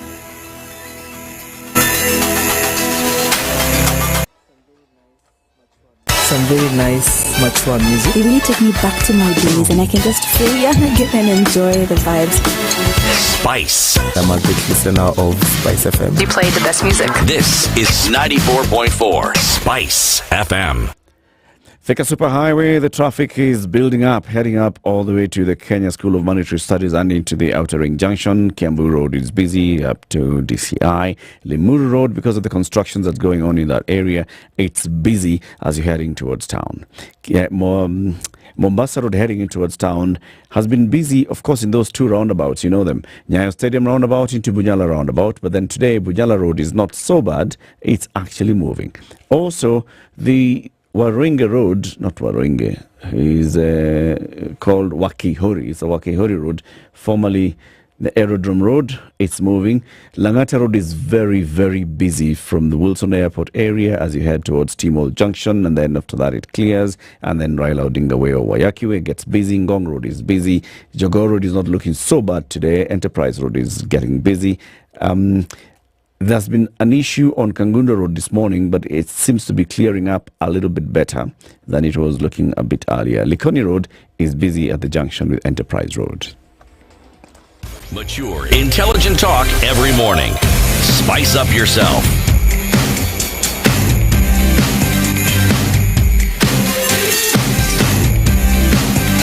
Mornings done right. 94.4 Spice FM, Nairobi. Conversation continues with Nicholas Njogu from Rafiki Mwema Therapeutic Center City. The question I was going to ask is, when you look at these numbers and the increase in these numbers, do you go so far as to actually find out, the day scholars as you call them, what it is that makes them leave home or to come ostensibly to go to school and yet end up in the streets? Yeah, from our interaction with most of them, because we have a team that's always with them every other day, we find there are categories of children. There are those who have left their homes because of poverty, and there was nothing to eat. Others, it's because of either violence. The parents are either fighting amongst themselves or they are so harsh on them and things of the sort. And we have others who are just out of, is it rebellion? I think we should call it rebellion. Truant, yeah. They just want to go to the streets. But unfortunately, when they come to the streets, there are a lot of vices of drugs and substance abuse. The first thing, I think it's an identity in the streets of Nakuru for their, the name they call themselves is Django, is the glue. So the minute they are indoctrinated into the glue, now that becomes a different person. And I think it's one of the most addictive substances that we have, because it really takes toll on them. Even once we have rescued those we are able to rescue to our center, it's one of the things that can easily swing them back to the streets. A boy might by chance get a 10 shillings coin at school, and that will be enough to torment his mind to look for glue. But it takes time. It's not a short-term program to rehabilitate a street child, but we do the best we can, and the few we get and are able to successfully rehabilitate, the better. What's your success rate in rehabilitation? For boys, we are about 17%. 17% success. Yeah, but it's occasioned by different factors. Initially, our strategy was not well laid out, basically because of lack of enough knowledge about the real ecosystem of the street children.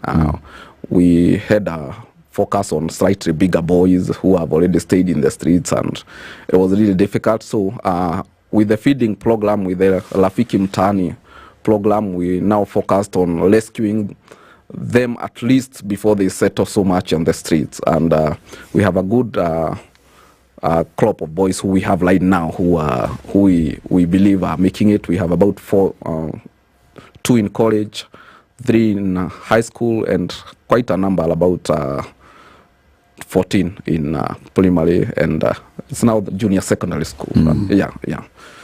All of them are undergoing the process. Other than that, our main aim right now, we are also working on another front to successfully take them back home. Those who we bring at our center are those who possibly their home is not livable for them, and yet they have made a decision that they would want to move from the streets. Okay. However, most of them... So where do you accommodate them? At your center? Yeah, we have a boys' house at our center where they also get the same love and support and care to help them, recover back their lives and rebuild their livelihoods. When you take them back to school, do you pay their fees? Do you cater for their needs? Yeah, actually, our biggest expenditure is part of it is school fees, because with all the children that we have, it costs almost $500,000 every other term to put the children to school. We try so much as possible not to break their educational cycles, because then it will result to lost milestones in their lives and things of the sort. However, external school is just for those who from our assessment, they are not under any risk. Those who are under so much risk, or those who cannot face the outside school, or the newly comes, we have a school, more of a basic elementary homeschool at the center. We call it Jasiri Rafiki School, where they are taken care of by teachers who are also part of our staff, to just keep their minds in school so that they don't lose up on their education journey. How many members of staff do you have? We have a local member of staff. We have 35 staff. It seems a lot, but you can imagine at any day there need to be staff during the day, during the night. We have security staff, we have the outreach staff who go to do family tracing. Some of the children are rescued and their parents also go underground. So again, it's a big problem. What do you mean? Yeah, some parents, and it's unfortunate, they think that it's an advantage to have their children in a CCI, so they'll bring the child, go quiet. So this burden is basically... Now that burden is given to us. I see. So after 6 months or a year, they'll pick up a call, mnaendelea aje, kila kitu iko sawa. So they'll call the center? Yeah, they'll call the center. And occasionally, although the center may call them to find out, they'll pick and they'll organize possibly the child can go for a home visit. But immediately they hear the child is okay, again they go underground. But that speaks very much of just the sort of poverty levels we have in the country. By the time a parent is willing to let a child be looked after for them, it tells you that they have recognized that they are not able to help their own child. Yes, some of them is poverty, some of them I think it's just, I don't know, I think it's mental poverty, not actually the material poverty. In fact, talk of mental poverty, the studies that have been shown and have been written regarding child abuse, one of the things that is always pointed out is that many people who in their adulthood abuse children, if you look at their history, they themselves were either molested or abused when they were children. Yeah, it's there are statistics to show that, and also some of them do it to piece off, to get back at their partners. Yeah, their partners. So we have, and that's unfortunate situation where we have had for a number of those children who have been defiled by their biological fathers. It's either he was piecing the mother or things of the sort. Oh, and I mean that realm now is the realm of mental health. Yeah. Because this is also their child. Yeah. So by the time somebody gets to a point where that is how they're thinking, most definitely something wrong with the way they think. Yeah, mental health in the community. I think it's one of the subjects that really needs to be in priority for the government. Let me ask you a question. Yeah. Would you say that if you look at the traditional family setup, yeah, and if you looked at the breakup of what we knew as a traditional family setup, would you say it has contributed significantly to some of these problems that we are seeing? Yeah. Absolutely, you're right. There are some elements that you would see if it were in a traditional family setup, the African cultural setup where, the family unit was really put up on the high note, and there are a lot of ethics and morality to the society then. And you look at the current situation where a girl gives birth at, those teenage mothers, they will be expected to either go back to school. If they cannot go back to school, now they have to leave their children with their grandparents, go to town, go to look for money, and they leave their child. They possibly have nothing. The grandparents is possibly another old lady who is also not able to take care of the child. Then, and pedophiles are just lacking allowed in the community. So that child will be wooed by mandazis or... Is it KDF? Yeah, KDF. Kangumu. Yeah, and sweeties, and over the time, then they are defiled. But we hope, it calls for a lot of awareness creation in the communities that, speak up, don't stay silent, report, let the children enjoy a safe and dignified childhood. Do you know of any other institutions within, say, the county of Nakuru that do what you're doing? We have others. I know we have quite others like Beehive who mostly focus on teenage mothers. But for these small ones, I don't have an idea of any other that's focusing on the line that we are focusing on. Now, I'm going to ask you a political question. Yeah. The government has issued strong indications that they want to shut down children's homes. I think you know where I'm going with this one. Yeah. Now, children's homes played a very, very key role, despite the many problems that we have heard and we know emanate from them. But the positive role they played was significant. Now, if these homes actually get shut down, as we have heard, there's a plan to do so, will it then not create an even bigger gap than the one we currently have? It's in the policy. I think it's a 10-year policy. Is it by 2028 or 2030 when they say that they plan to have closed all the children's home? However, I think over time they'll undertake their medium-term assessment and their long-term assessment. But there's really a huge gap. And with the economic situation in the country, we anticipate some of these, issues will not get, go low. Unless there is a deliberate efforts from the government and funding to support causes that take care of, children and GBV matters and also neglect of children. So not unless the government comes up with enough children's rescue centers that are government funded, that are owned by the government, I still think the problem will not be solved. But I am not competent enough to advise the government. I can just... Actually, no, you are. You must. You've got skin in the game. Yes. Yeah, you see, Nicholas, those who advocate and are championing for the closure of these children facilities look at it from various angles. There are those who say, so we have these children centers where children are brought, they stay in this center, they stay in for long. There's no clear route of adoption or rehabilitation or being taken in to live with foster families and such. And so if you keep these children there, you're basically just creating another ecosystem that has no end in sight. There are others who say that these facilities are also being used to take advantage and exploit children. So you have a center, you are marketing yourself very well and saying that you're a rescue center for children, or you're keeping children who have been picked up from the streets or who were abandoned at birth and this and the other. And so you raise money, but then it's not supporting the children. All right. So it ends up being an abuse vehicle. Others say that these facilities could also be used for child trafficking.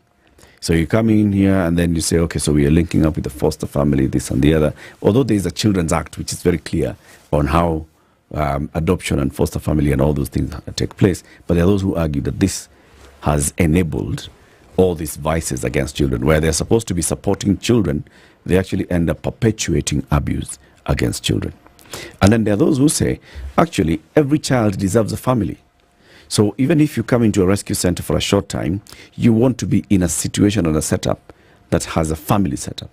You've got siblings, you've got adults who are minding you, you've got uncles and aunties who are visiting and you're visiting them. You are in that family setup. That many children who go through this system end up being in this children's center. They do not have that family setup. They haven't grown up with it. So they will not even be able to manage their own families because they have no clue how family setups look like. So what would you say to all those? Yeah, and it's true. Unfortunately, we have had incidences where, the children, charitable children institutions have been used or taken to the long aspect of it, like, some being assumed to be centers of money laundering, others are trafficking and all those negative vices. However, I also advocate for the CCIs not to be long-term hostage for children, but there are situations where it will be inevitable, and I think it's challenging. For example, a child who is a victim of abandonment possibly was dumped somewhere in the streets or left out in a gate or somewhere. Then that's a child who has no any family affiliation, no belonging, so that child belongs to the government, and unless the government has sufficient capacity to handle such children, again, you see the need is still there. Again, we also have, for example, and this is a situation where we have faced from our center where, a child was rescued being from a defilement case, and the family thinks this child is a bad omen, and they put their hands off the child. We have had cases where some of my team members have gone to try and do family tracing and talk to the family so that they can start preparing for their child to go home, and they even decline to show them their home. You meet at the corridors of shopping centers because they don't want anything to do with the child. So those and some other factors. We also have some children who are defiled and their mothers went, and their parents and families went underground. The known families went underground. We have had one who had stayed for 9 years before we were able to get where they are. Get hold of their relatives. So really, yeah, and when the mother was found, did you try to use the government structures? Yeah, it's police chief. Yeah, it's still unable to actually trace the family. Yeah, it's such difficult. Some others will actually keep going away. You discover them, they move. Yeah, they discover. Yeah, because our plan is usually a child should not be disconnected from their family, because the best place actually for a child is in their home. That's where they will have their cultures, their beliefs, and their things. But again, sometimes the home is not safe. So, and that's where charitable institutions come in, and that's where the rescue centers come in, so that to ensure that safety of the child. But as soon as home or their relatives or somewhere it's safe for them to go, then the ideal thing would be they go. However, sometimes it's easier said than done. You know what happens in such situations? Consider the stigma that will be attached to such a thing, because that family lives within a community. Yep. Their first instinct, as you correctly put it, will be to move away. So the child represents the horror and the stigma that they will now face from their neighbors and from whoever. And it is even worse when it is clear that that child has been molested by a relative or by a parent. And even worse of it, when because most of these development cases end up with lengthy prison times, if not life in prison. So there's that little detail, yes. Yeah. So when there's a court case and a public court case, then it also adds now to that issue of how does the rest of the family interact with the community. Yes. If the father is the one who's been imprisoned and going away for long, the mother who's left and the siblings and the others, how do they interact? It becomes very, very difficult to cope. Yeah, it's difficult. It's very, very difficult. Such difficult, and that's why you'll find most of these cases before they are reported.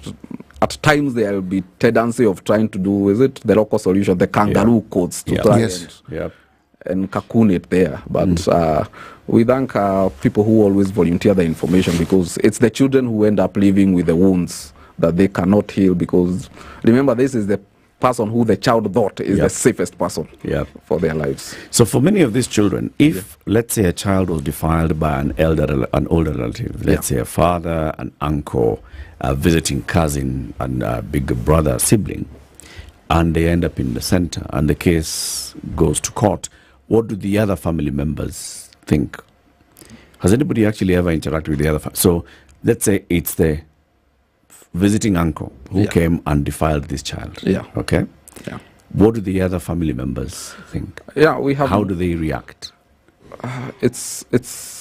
We find quite a lot of mixed reactions. You know, there are some who, for example, the relatives to the uncle who will in initial instances feel like their brother or their sister or their brother was fixed into that, and some will retreat back. It's the issue of the land. You know, they are fixing him so that they can get the land, and so get him to prison so they can take the land. In others will be saying, wow, it's good, at least he has been taken inside, because the next time he would defile my child or his child. So it's different, but you know, when justice takes its course, we let justice take its course, and we are so grateful also to the children magistrate, because most of them prioritize cases on children so that they don't end up hanging for long. And in the cases where, let's say, it's a father, and then the father has actually been committed to jail, and the mother is left, and the other relatives, how does the mother and the other relatives, how do they behave? How do they interact with the child, the victim? I think the numbers that I know, most of it,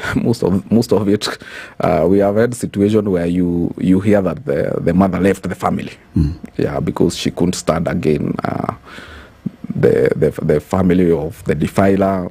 And you know, it's as City was saying, there's a lot of stigma, you know, in this whole debacle of child abuse, because you know, these are emotional. There are people who are not just physically connected, but they are emotionally, they are blood relatives and things of the sort. And it's not the best kind of a situation. And that's why I always say it's better if abuse can be prevented than when we are having to deal with post-abuse. Nicholas, do you think there is a need to start looking at then also counseling and supporting the other family members of an abused child?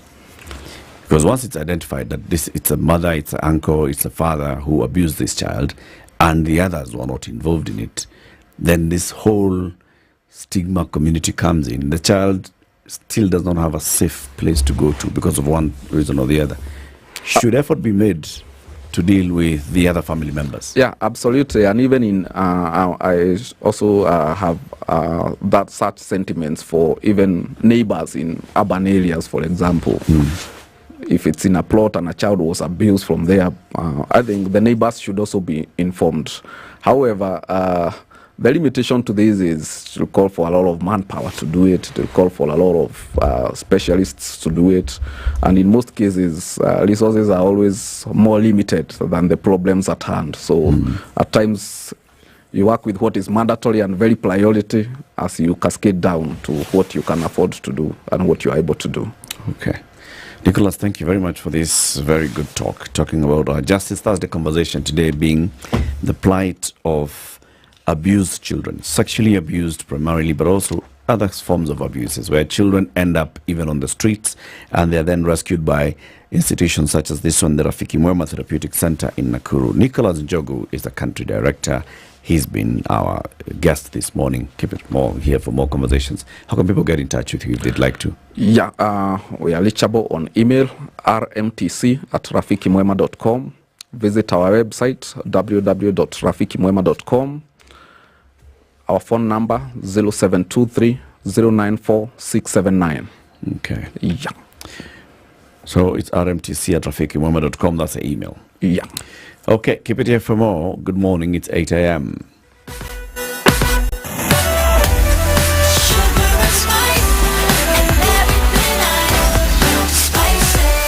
Spice up your life.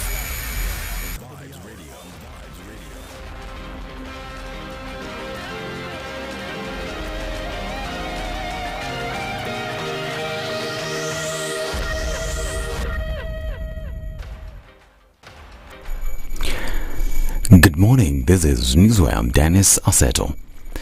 The third conference of Mount Kenya leaders, which aims to discuss economic and political issues, famously known as Limuru 3, continues to generate mixed reactions among the leaders from the region, despite Deputy President Rigathi Gachagua and Majority Leader in the National Assembly Kimani Ichung'wah saying that there is no importance since the proposal that will be discussed and agreed upon have nowhere to be presented or implemented. Public Service CS Moses Kuria has promised to attend the meeting. Kuria has joined other leaders in the preparation of the conference, making it clear that he cannot miss attending as he was one of the founders of the first Limuru conference during the leadership of late President Mwai Kibaki. He said the conference will bring together academia, businessmen and religious leaders from all over Mount Kenya to discuss issues affecting them. Na najua kuna wenye wamekuwa wakikusanya watu akiwaambia kuna Limuru 3 ati kwenda kuongea mambo ya jamii. Jamii ambayo tutaongelelea ni jamii ya Kenya. Instead of coming to say to disturb the people of Limuru when you are having floods, we are having many challenges. We have an office. Yeah, and that's why I'm really supporting them. If no one is coming forward, I have got no reason whatsoever to begrudge people who are coming forward. In a statement contradicting Gachagua and Ichung'wah about the importance of the conference, Kuria said that local leaders will use the conference to discuss issues such as resources distribution, where they insist on the existence of a one-man, one-vote, one-shilling system, among other things affecting the region. It's a legitimate question, and I think the bulk of the people who will be at Limuru 3 would be justified to talk about one man, one vote, one shilling. What I cannot understand is people like me crying with them, yet I'm a cabinet minister. Initially, Azimio leaders led by NARC Kenya leader Martha Karua, Jubilee Secretary General Jeremiah Kioni and former Laikipia Governor Nderitu Muriithi said the meeting will be the beginning of opposition against the 2024 finance bill that proposes an increase in taxes. Shida yetu ni mambo ambayo tumesukumwa naye. How can we be able to push back? I also noticed, of course, some Kenyans are inviting themselves to our event on Friday. So we should say that the accreditation of delegates is going on. And President William Ruto has defended his plan to introduce additional taxes through the Finance Bill 2024, saying he's looking to reduce reliance on borrowing. Ruto says more taxes are to be expected. So I persuaded and I made a case to the people of Kenya that we must begin to enhance our revenue, because if we are a serious state, we must be able to enhance our taxes. So my drive is to push Kenya. Possibly this year we will be at 16% from 14%. I want in my term, God willing, to leave it at between 20 and 22%. It's going to be difficult. I have a lot of explaining to do. People will complain, but I know finally they will appreciate that the money we go to borrow from the World Bank is savings of other countries. The Azimio coalition has threatened to organize nationwide demonstrations against the Finance Bill 2024 that seeks to increase the cost of bread. Now, this comes after their leadership and Parliamentary group meeting in Nairobi over the bill. Here's Wiper leader Kalonzo Musyoka. This is a clarion call to the Azimio fraternity and all Kenyans of goodwill that we are ready to exercise our constitutional right under Article 37 of the Constitution of Kenya. That is the right to peaceably assemble, to demonstrate, to picket, and to present petitions to public authorities. Kalonzo went on to criticize President Ruto's administration for burdening Kenyans, describing the taxes as being inhumane. The Kenya Kwanza regime continues its avarice appetite for taxation. The new raft of taxes in the Finance Bill 2024, from bread to M-Pesa transactions and motor vehicle taxes, speaks to their callousness and inhumanity. The bill also proposes increasing excise taxes on spirits, cigarettes, M-Pesa, airtime and bank transfers. This is Newswire. I'm Dennis Aseta. Good morning.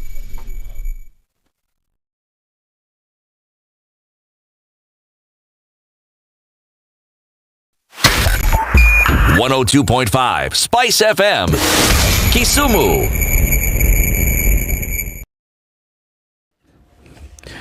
It's busy. It's building up. And Limuru Road heading in towards town has been busy throughout the morning. It's still very, very busy. So there's some ongoing roadworks that are happening there. So Limuru Road busy.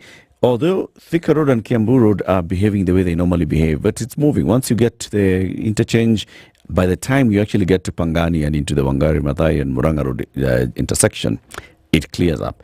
Jogoo Road is moving this morning. Now, Enterprise Road has been busy this morning for some reason. And then if you look at North Airport Road, it's busy into the intersection with Outer Ring Road. Other than that, Mombasa Road is okay. Langata Road has been fine coming into town. And then also Ngong Road heading into town has been A-okay. If there's anything big that we can talk about, you know, it's those things that you say, hapa leo ni kubaya. Like the way I'm looking at Ring Road Westlands coming in towards Westlands interchange and into the mall roundabout.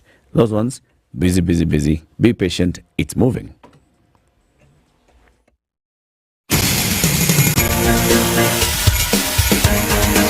This is the Situation Room, the home of hard-hitting political commentary and penetrating insights about the state of the nation. This is a talk radio experience like no other. The Situation Room, a place for hard truths, debates, and elevated conversations. The Situation Room, witty, political, engaging, deep, controversial. In the room, we have C.T. Muga, researcher, academic, seasoned political observer, a fountain of wisdom in these politically uncertain times. Ndu Oko, Nigerian by birth, Kenyan by choice, communications expert, Pan-Africanist, a truth seeker and believer in people power, and Eric Latin, agent provocateur, the man in the chair, seasoned journalist, news hound, a man who believes in punching up, not down.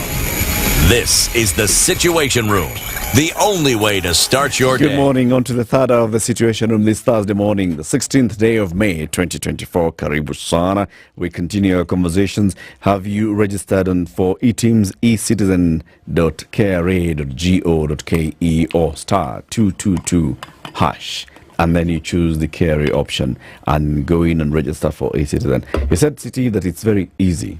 Very simple for you to actually generate an eTeams invoice. It's actually simpler than one imagines because actually all you need to do, go to your phone, okay? *222, it's actually 222, hash. It opens up. I think it's the fourth item you'll find KRA. Finya here. Then it opens up. All you do is just then follow the instructions. They are very simply laid out. Not complicated. Not complicated at all. Not at all. The information that you need that you may not have, because you know your name, you know the amount you're billing, you know all those things. The information you may not have is the PIN number of the entity that you're billing. That you're sending the invoice to. Bas. So ask for that PIN number. Once they give it to you, because you will be required to fill it in. Once you fill that in, everything is done and dusted. Simbo. Yes. Ni kutoka hapo kusonga. Kabisa. Kutoka kusonga. Yeah. So are you prepared for the final Sunday of the English Premier League this season? It's taking place this Sunday. So you know all games on the final day take place at the same time. No? I'll take your word for it, Eric. Yeah. So this Sunday is when those things happen. And with 500 shillings only, you can actually get this thing done. And this is to watch. www.showmax.com, or you go to Apple Play, it's called App Store and Google Play Store. Just go to your App Store or Play Store and download Showmax. And then you go in there and you can, for as little as 500 shillings, select what you want, the kind of package that you'd like to see. You can watch football. Football is what we're talking about this week. But also you can get other content, including series, movies, documentaries, and a lot of others. Right? Football says. All those things. Possible. Showmax.com. Yeah. Higher. Things are happening. We are right at that point where we are now discussing about the next year's financial budget. The budget making cycle actually begins as soon as we start a budget, we start making the budget for the next immediately. But then it takes its peak because there are some timelines that are constitutional, that are legal, that the National Treasury must present some documents at certain points. The budget policy statement must go to Parliament at a certain time, which says this is a policy that we are going to use to create our budget for the next financial year. Parliament looks at it, Parliament gives a response, and Parliament says, lakini nyinyi watu. Okay? So for example, this year, when they went to Parliament, they were told very many things by Parliament. Parliament, this is a committee chaired by Ndende Nyoro, the chairman of Budget and Appropriations Committee, said, okay. So you still want to continue with the bottom-up economic transformation agenda. You want to continue with this kind of reforms. You want to go ahead with housing. You want to go ahead with health. You want to go ahead with, the industrial parks and manufacturing and all these other things, and to support social services. But you're talking about some revenues here that you have not even hit. Can you tell us, why aren't you hitting it? But anyway, they still said, it's okay. You bring your budget.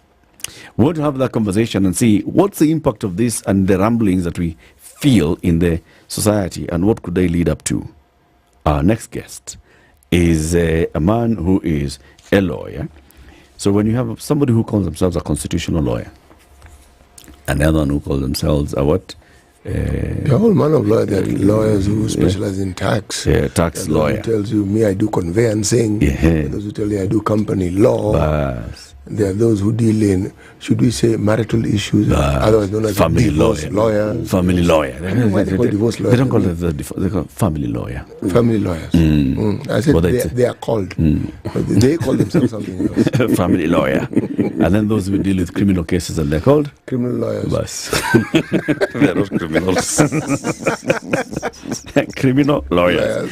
Willis Otieno is a constitutional lawyer.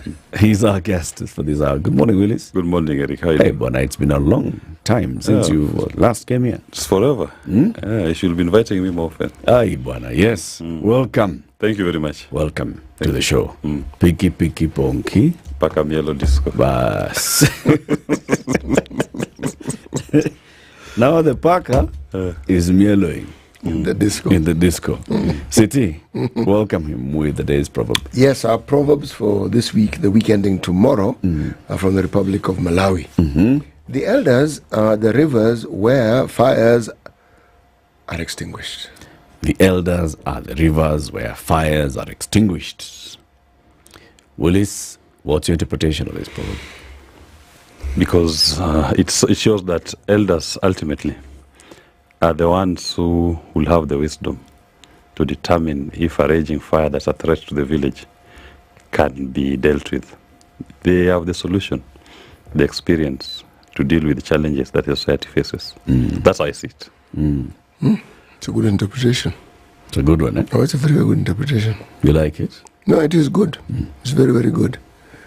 Yes, but that is something that only happens in this continent. There are continents where the older you get, the more value you lose. The more of a liability you become. Yes, you are considered a liability. Okay. Well, there's a lot that's happening in the country. You just look at the headlines in the last couple of days, you know, and what's being discussed. We are at that peak of, budget making. In the next 1 month, we'll be, discussing the finance bill. That's the measures the government is proposing to raise taxes. We'll be discussing the budget itself, how much the budget will be, the estimates, how much the government wants to spend in the next financial year, 3.9 trillion shillings. In what areas specifically is this money to go to? We are talking about, still a pending bill of 600 plus billion shillings or so, it said. There's a committee that's been working on this. We still don't know whether people are going to be paid their money. We have just come from drought into El Nino into, what do you call this thing that was happening in the last couple of days? The floods. What was that phenomenon? Just call it El Nino Square. Thingy. It's El Nino Square. Yes. Huh? So we've just come from all these things, and we are still going on, and from what you feel, what's the pulse of the nation? I think the nation is in pain. What kind of pain? Every day, you wake up, you feel more pain than you felt yesterday.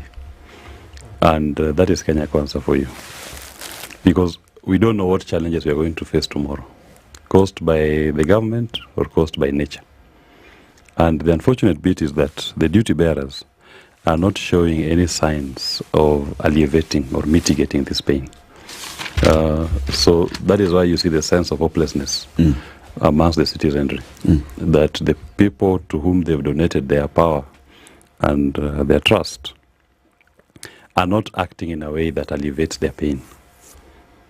So you are seeing a state that is in despondency. It's almost despair.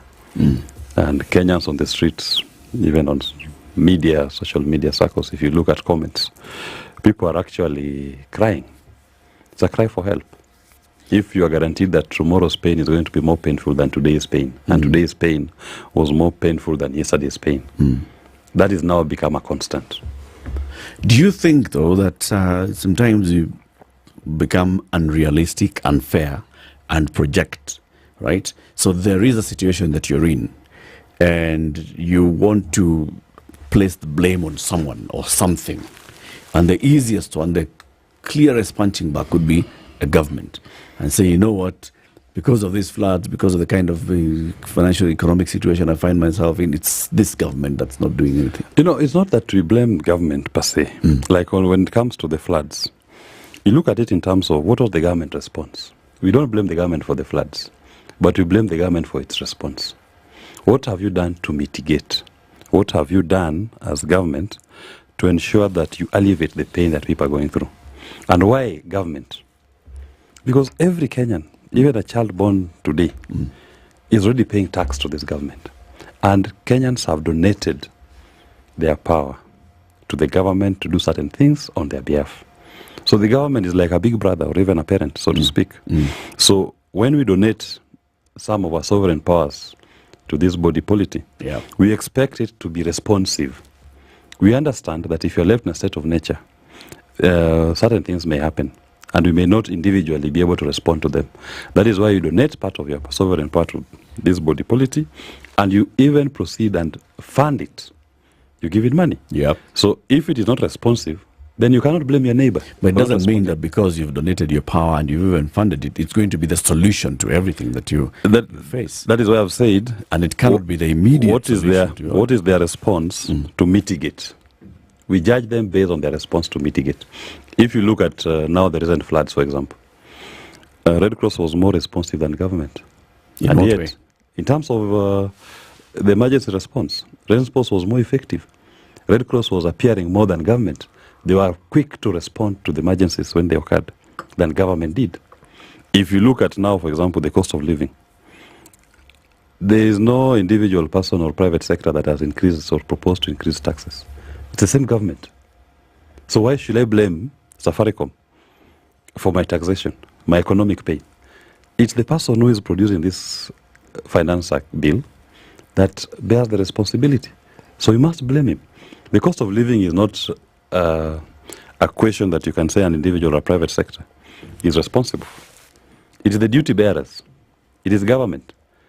What will stop us from enjoying life if government was not imposing heavy taxes on us every single day? The government will argue that, I'm raising these taxes because the needs are also increasing. The needs are increasing. Now, to respond to the effect of the floods and the devastation that they've brought in the country, to respond to the issues of need for healthcare, need for education, need for expanding our economies, for creating those environments that would then spur economic growth, I will need money to fund this. For me to be able to fund this, I will need money from you. That's in the correct. Form of tax. That's correct. Government will do that. But then we'll judge it based on how it performed last year with the money we gave them. If it was the government that was responding and we are seeing they're doing things to alleviate, then there will be justification for them to say we need more money to do much better. But in this particular instance, when emergencies occurred, government went to sleep, yet they had money from last year. If they were responding and saying we've gone this far but we could have gone further with more money, then you can make a case to ask for increased taxation. But as it were, all we are seeing is Gucci and Balenciaga. in the middle of national tragedy.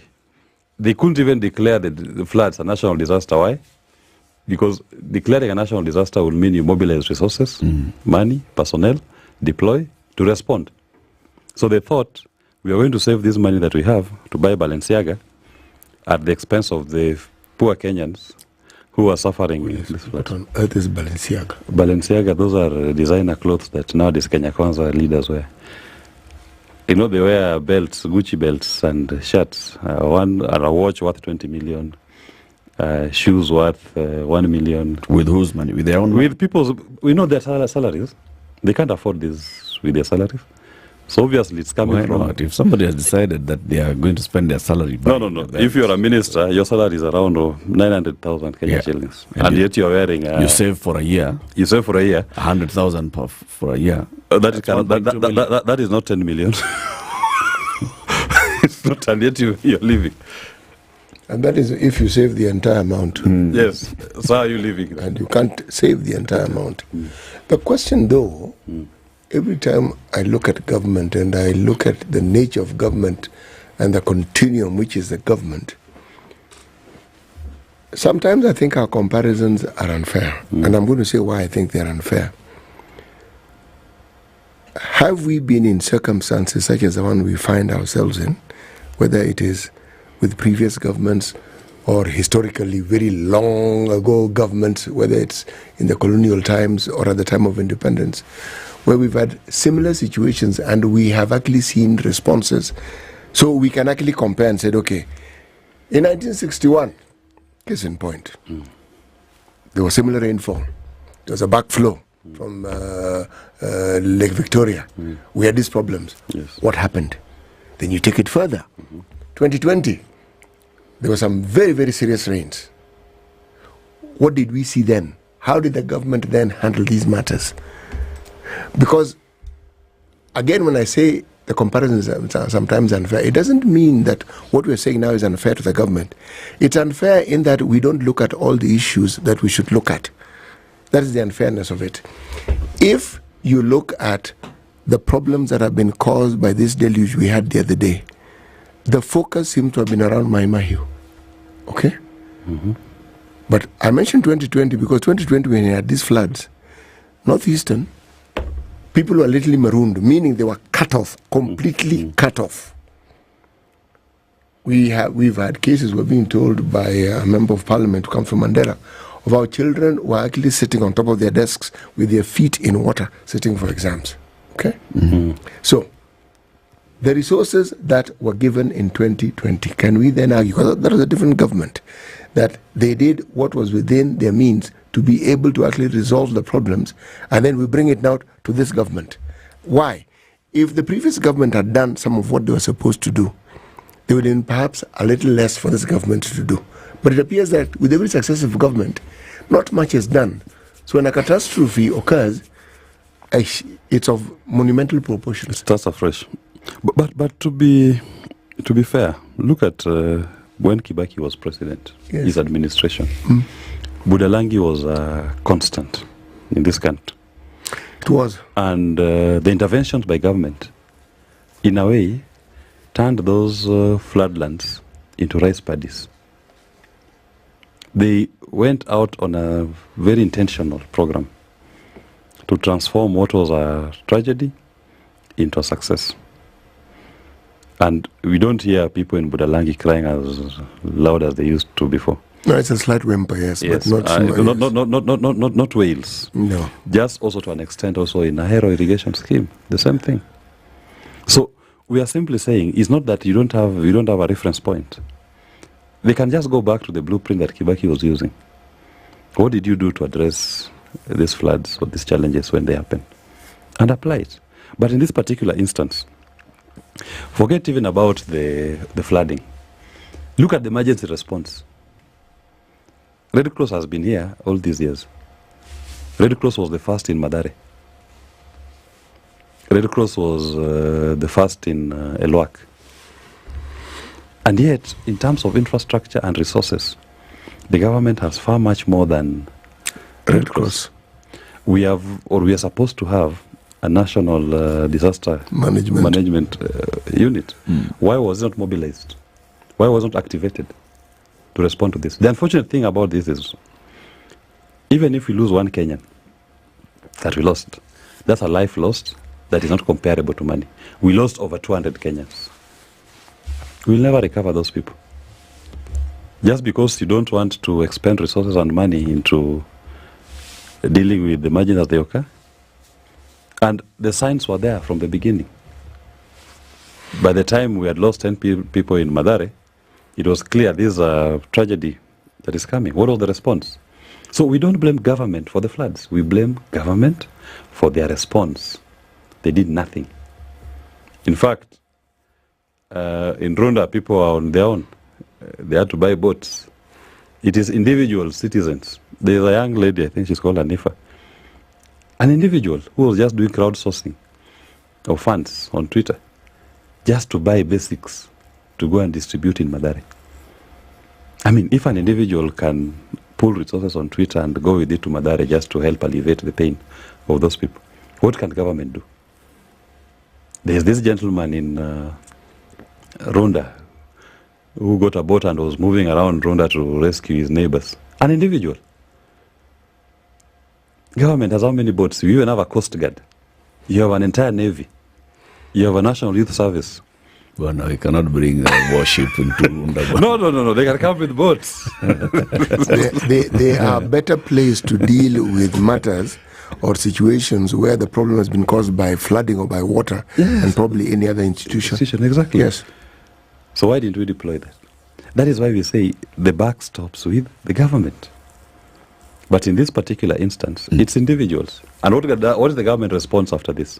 Because we've just been battered by the floods. Yep. The first response we get from government after the floods have subsided is to tell us that we are going now to increase more charges, taxes, and levies. That's the first response. So that they can respond better next time. No. So when they say, for example, that they want to charge your motor vehicle 2.5%, do you know what they're doing? What are they doing? You know, my party leader, Jimmy Wanjigi, sat here on this very chair. And he told you that a broke government will do haircuts on your assets. William Ruto is doing a haircut on assets. Is this? And they've started with your motor vehicle. Because a motor vehicle is an asset, though a depreciating one. Your money sitting in an account is an asset. Your land is an asset. He told you, when we go to default, they will come and haircut your bank accounts. Now they've decided to avoid that for now, not even to leave it for now. And they've gone for an asset called motor vehicle. So every year, we'll be deducting a minimum 5,000, a maximum 100,000, but it is 2.5% of the value of your motor vehicle. Government will be taking 100,000 shillings off your motor vehicle. How do you explain per year? How do you explain it? You know, depreciating. Though it's depreciating, so it is depleting your asset. It's an asset, so they come to haircut a fraction of it. So government is doing a haircut on your motor vehicle, taking it away every year. You can ask, somebody may say, like you said, that they are raising money to respond to emergencies. Where have they housed this motor vehicle tax? They claim they are housing it in the Income Tax Act. Look at Section 3 of the Income Tax Act. Income tax is charged on an income in the year of income as assessed. Now, motor vehicle ownership is not an income. The Finance Act is normally an amending legislation that amends other legislation. So, which is this income that your motor vehicle? If anything, your motor vehicle is a liability, because if it's a private personal vehicle, you're using it every day to move around, you're spending money on fuel, breaks down, you're spending your money to repair it, maintenance and operations of that vehicle. But then government is coming to you, give me 100,000, 2.5% of the value every year. That's a haircut. So if today is motor this is vehicle, whether you're using the vehicle or not. Whether you're using it or not, as long as you own the vehicle. Next year it will be your bank account. Or they'll be say a percentage of the value of your land. You pay it every year. It's a haircut. Over and above whatever else you pay. Yes. Because if it's land, you probably... Every year you pay rent and yes, rates. Yes, you pay your rates. But over and above that, there's this box haircut that they've decided they must levy on you.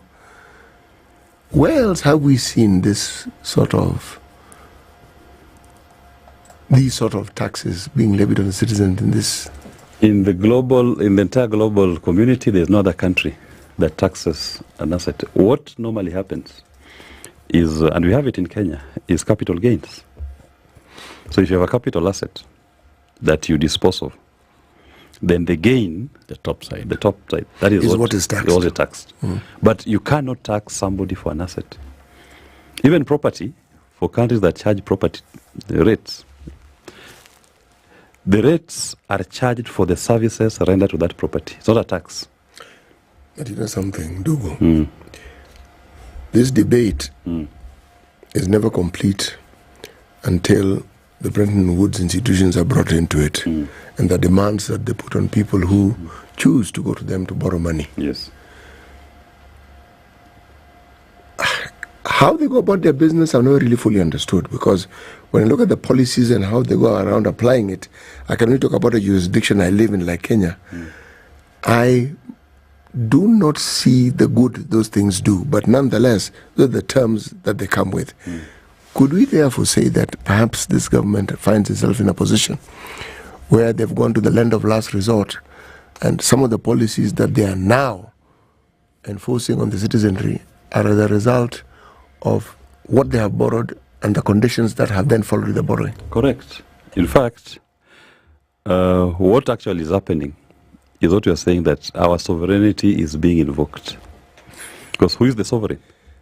You've overborrowed, you are in a debt distress, and you need to get out. And the World Bank is telling you will support your salaries, as they are doing. In fact, salaries are delaying, and it's government, World Bank that is paying for those salaries now, civil servants. Now they are saying, before we do that, we want to see your sovereign hand. What's the sovereign contribution? So in other countries, like Ghana, they went straight to bank deposits. So in Kenya, they have said, the condition is you want to see your sovereign also contributing more. So the easier group to target and to get are motor vehicle owners. So can your sovereign, the people of Kenya, each contribute a fraction of their asset?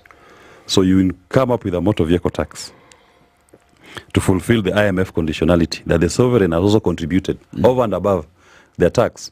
They have contributed a fraction of their assets. And today it is the motor vehicle owners. Tomorrow it will be the bank deposits. Then it will get to your land as your sovereign contribution to fulfill the IMF conditionalities. So what we should be asking Kenya Kwanza and Ruto is, what's the problem? Our problem, as Jimmy has put it very well on this show, is a revenue, is an expenditure problem. We do not have a revenue problem. We have an expenditure problem. If 80% of your revenue is going to debt finance, then it is onerous upon you to go and open your debt books and find out, what is the problem? Why am I paying so much money on debt? Why do I have so much debt? Audit it. What is odious? Don't pay. How much have you paid over the years? Do you have fake debts here?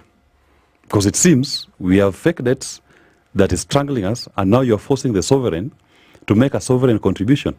Today you started with the car owners. Because ask yourself even this question, which I find interesting. Who are the majority owners of these vehicles? If you went by demographics, they'll largely be the people who voted for William Ruto. If I went for ethnic numbers, Central Kenya probably have the most number of vehicles, people from that region. Why is Ruto being so hard on his voters? No. They are the ones going to make, they are the ones making this contribution. Willie Satieno is a constitutional lawyer. He is the deputy party leader of Safina Party. Who's the party leader? Jimmy Wanjigi. Bas. He's our guest today. We're talking about economic security, insecurity, and what this could lead to. We are seeing a lot of, and this happens around this time. April to June is a time when the country's temperatures are, everybody is now seeing, okay, government.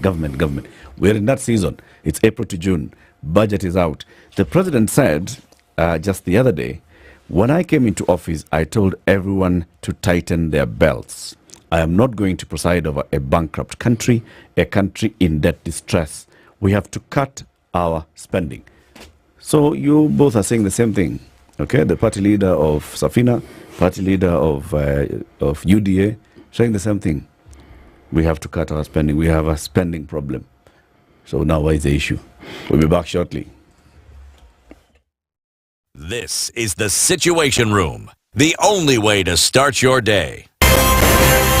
If we just gloss over issues and hope that time heals, then we may find that in generations to come, we might be back at the same situation. And the whole thing is born of stolen elections. Spice. When it comes to the decisions you make, you must be independent. There's no way you can allow one institution to dictate to you how you're going to conduct your operations, how you're going to decide cases. It's a no. When you weaken the institution to the point where they cannot take action, then you realize that politicians have to come up and now start dealing with the issues. That conversation has to die. Our politicians do not like the hard stuff. We must insist on the path of doing things right, whether popular or unpopular. Money changes hands.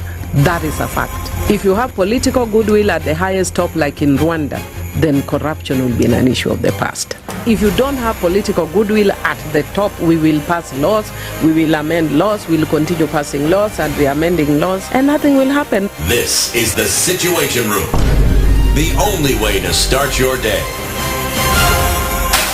The weather with Spice FM. It's warming up in Nairobi, now 17 degrees. Expect a high of 24 later today. Mombasa, partly sunny at 27. Malindi is mostly sunny at 28. Kakamega, sunny at 22. Eldoret, sunny at 15. Nyeri, sunny at 16. Nakuru town, sunny at 18. Kisumu, sunny at 23. Kampala, mostly sunny at 22. Lagos, cloudy at 27. Mogadishu, sunny at 29. Addis Ababa, sunny at 18. Dar es Salaam, sunny at 26. Johannesburg, a cold but sunny morning at 13. Kinshasa, 26 and sunny day. Beijing is a hot afternoon at 26. There's thunderstorms in Paris at 12 degrees. Fog in London at 12 degrees. And clear skies in New York at 16. Very nice, mature music. It really took me back to my days, and I can just feel young again and enjoy the vibes. Spice. I'm a big listener of Spice FM. You play the best music. This is 94.4 Spice FM. Yup, it's very, very, very busy in Westlands and into Parklands Road. Coming into Westlands is busy, and then Limuru Road is the thing that we know is busy as you approach the Muthaiga Road junction. And then in the CBD itself, it's all looking all busy, of course, as you enter the CBD. The Globe Cinema roundabout is busy. Uhuru Highway into Nyayo House roundabout, that's Kenyatta Avenue roundabout. It's busy. And then on Wangari Maathai Road, as you approach the National Museums of Kenya, this is at the junction with Kipande Road and with Ojijo Road. It's also looking quite busy this morning.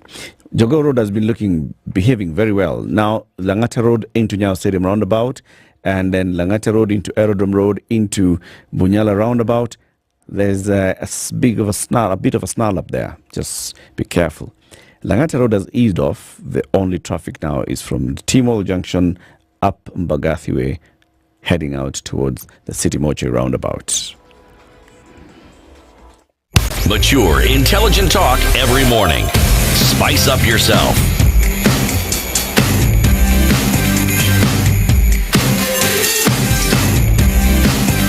Mornings done right.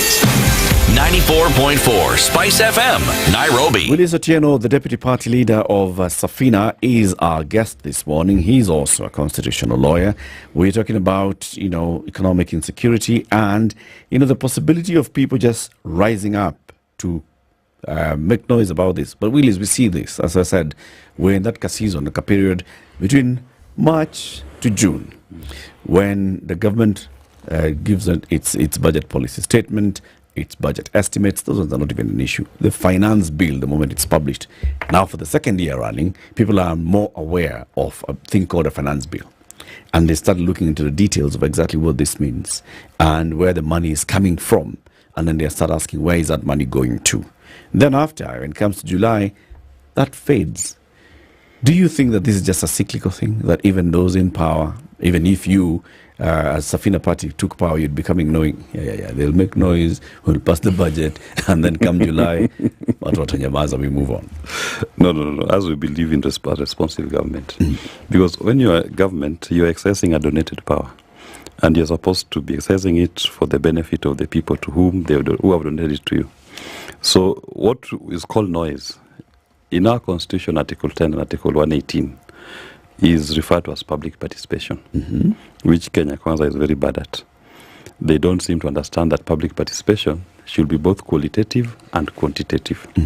Qualitative in the sense that whatever views the people have shared with you in the public participation forums, you must take them into account when you are making the final policy decision. And last year, 95% of Kenyans in the memorandum they presented to Parliament opposed the housing levy. They still went ahead and passed it. Of course, the courts did what ought to have been done from the beginning. They declared it null and void. And so also today, with the hue and cry of the motor vehicle tax, there is also the turnover tax, the Tobin Hood taxes, which they've introduced, and several other measures they proposed.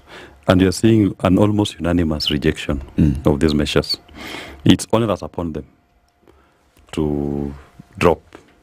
But as City says, these guys are under the IMF World Bank controls. These are conditionalities. They've been told, we want to see your sovereign contribution. How much is your sovereign contributing? Over and above their tax. How much are they contributing to help deal with your debt problem? And they've said, our sovereign will contribute 2.5% of the value of their vehicles to this problem. And IMF says, good, they are contributing, they are part of it. We'll now give you further loans. We'll sink you deeper into debt. Okay. Because now we are sure you have a sovereign that is capable of contributing. But is that an unrealistic and an unwarranted demand? That, you're coming to me, you're saying that you're in debt distress, okay?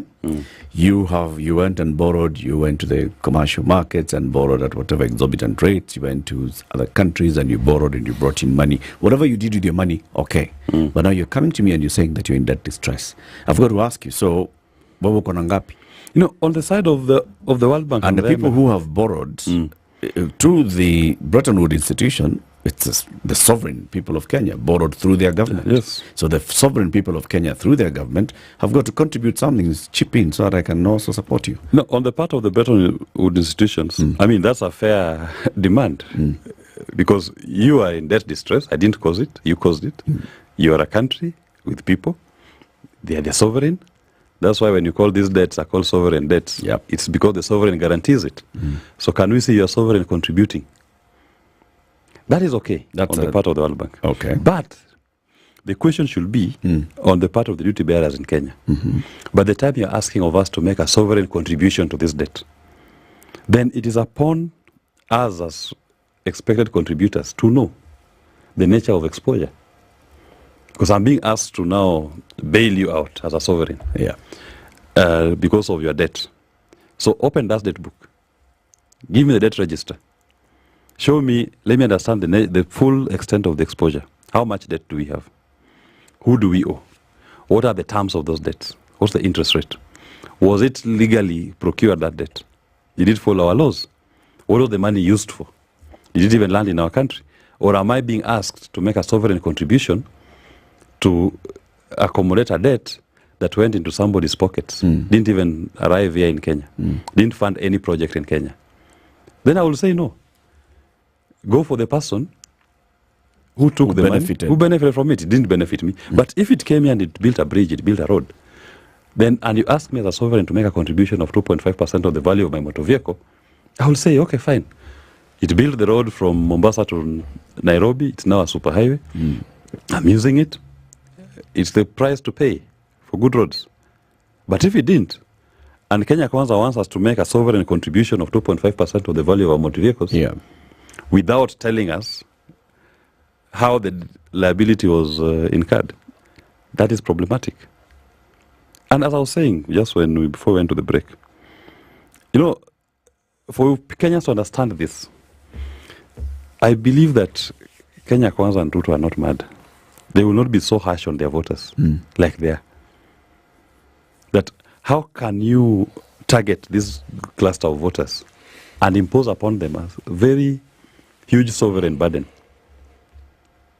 And then you have there the leadership of the House, Ichungwa, Ndindi, Kimani of Molo, chaperoning this same bill. They're the ones going to chaperone it to raise motor vehicle taxes on their voters. And the rest of the country is quiet. It means they are in a fix. Who's in a fix? Ruto is in a fix. This debt issue, because does it make sense? The people are going to be affected most by this are from the demographic that voted for you, that escorted you to win. This most that you're claiming, by the way, where are you getting the figures from? I mean, if you look at the... Are you saying a majority of motor vehicles are registered in Mount Kenya and Rift Valley? I will actually tell you without a fear of doubt that if you look at tribal demographics in this country, most motor vehicle owners in Kenya will be from Central. Majority. Why is that the case? In terms of economic because capacity. Because they're the highest number in population. Number one population. Then in terms of economic prowess, it's a larger demographic. Look at Thika Road when it was being built. The studies were done. It was the most congested road within the city. It had the most traffic. So, why are they doing this to these people? And then their leaders are the ones chaperoning this pain to them, escorting and dancing as the pain imposed on their voters. So even the voter must ask himself this question. Why am I being asked to make, over and above voting for you, why am I being asked to take a shave of my asset, my motor vehicle? And if they are told you're being asked to take a shave because of a debt, then they have a right to ask, open for me the debt book. I need to know why this is a problem and why there are no other solutions apart from coming for my asset. So I've told you, this year they've gone for the vehicle. Who told you in 6 months' time they not come for your bank account or your M-Pesa bank account? Next year they come for your property. This discussion takes me back. When you're mentioning the roads and then you mention Ojijo, it reminded me of a gentleman called Ojijo Teko. Most people read that name and they do not know why that fellow is significant. Why is he significant? Well, who was he actually? That is a very good... He came from Karachuonyo, West Karachuonyo, a place called Imbo.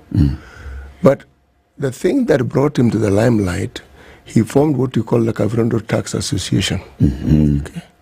He was protesting colonial time taxation. He and Harry Thuku were said to be friends. Harry Thuku had formed Central Kenya Association. The Kikuyu. Yes, the Kikuyu Association. But the point was, they were saying, look, the colonial government has taken our young people and taken them from the Second World War. Okay?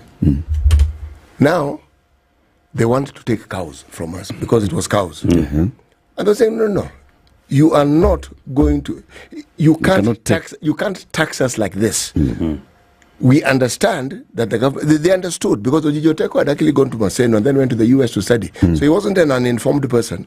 He was fairly well informed. Yes. Now, if this issue of understanding taxation and understanding the unfairness of it... We're talking about the previous century, the early part of the century. And Kenyans were already protesting. See? It's not something that is new. People do understand fairness. They do understand that they need to pay taxes. So when they kick a fuss about taxes, they're feeling, no. This taxation does not represent what we think is fair. So Ojijo and the young Kavirondo Tax Association were protesting because the government was now coming for assets. Yes. Cows, yes. Right? Yes. There was the hat tax. Yes. And there was a hat tax. Because you own a hat, now you pay something. Now you own a car, you pay. Yes. So this is what was the protest. Yes. And they were feeling that it is unfair. Yes. Because the benefits that accrue from this will not actually come down to them. No. It's going to benefit Yes. the white settler more, then it's going to benefit the... And when he was asked why it was, he was protesting, he said, Pinyowacho. Now, meaning, other people have spoken. Other people have said. Now, you see, I'm linking the two because the people have spoken. They have said, it's not my It is not me. No. It It is is the the people. people have spoken. You see? Pinyowacho. Yes. And to the movement. Right. Yes. So it looks like we are back right there. We are right there. Yes, because we're talking about the cost of living. People are saying they can't afford to live. Okay. Willis, how do you say people are speaking? Pinyowacho is people have spoken. People have spoken. And people have spoken on the finance bill 2024. And they've unanimously rejected it. Not yet. They've unanimously. I mean, not yet. Just even run a poll right now. They've just started understanding it. The point of rejection or acceptance will come. No, I did a very short skit on my social media. Right. And if you look at it, 100% of the comments, people are telling me we'll never pay this thing. Why? In fact, they're saying, why is my asset being targeted? Is it a crime to own a motor vehicle? Why is the value of it being taken? I saw Kimani, the finance committee chair, saying that if you can't pay, then don't use the motor vehicle. Do you know that is an oxymoron statement? Because in your interest as government, remember, that motor vehicle, when it is running on the road, every kilometer you're fueling it, it's earning money. Yeah. So ask yourself, if all Kenyans were to park their vehicles, they are going to lose so much more in fuel levy.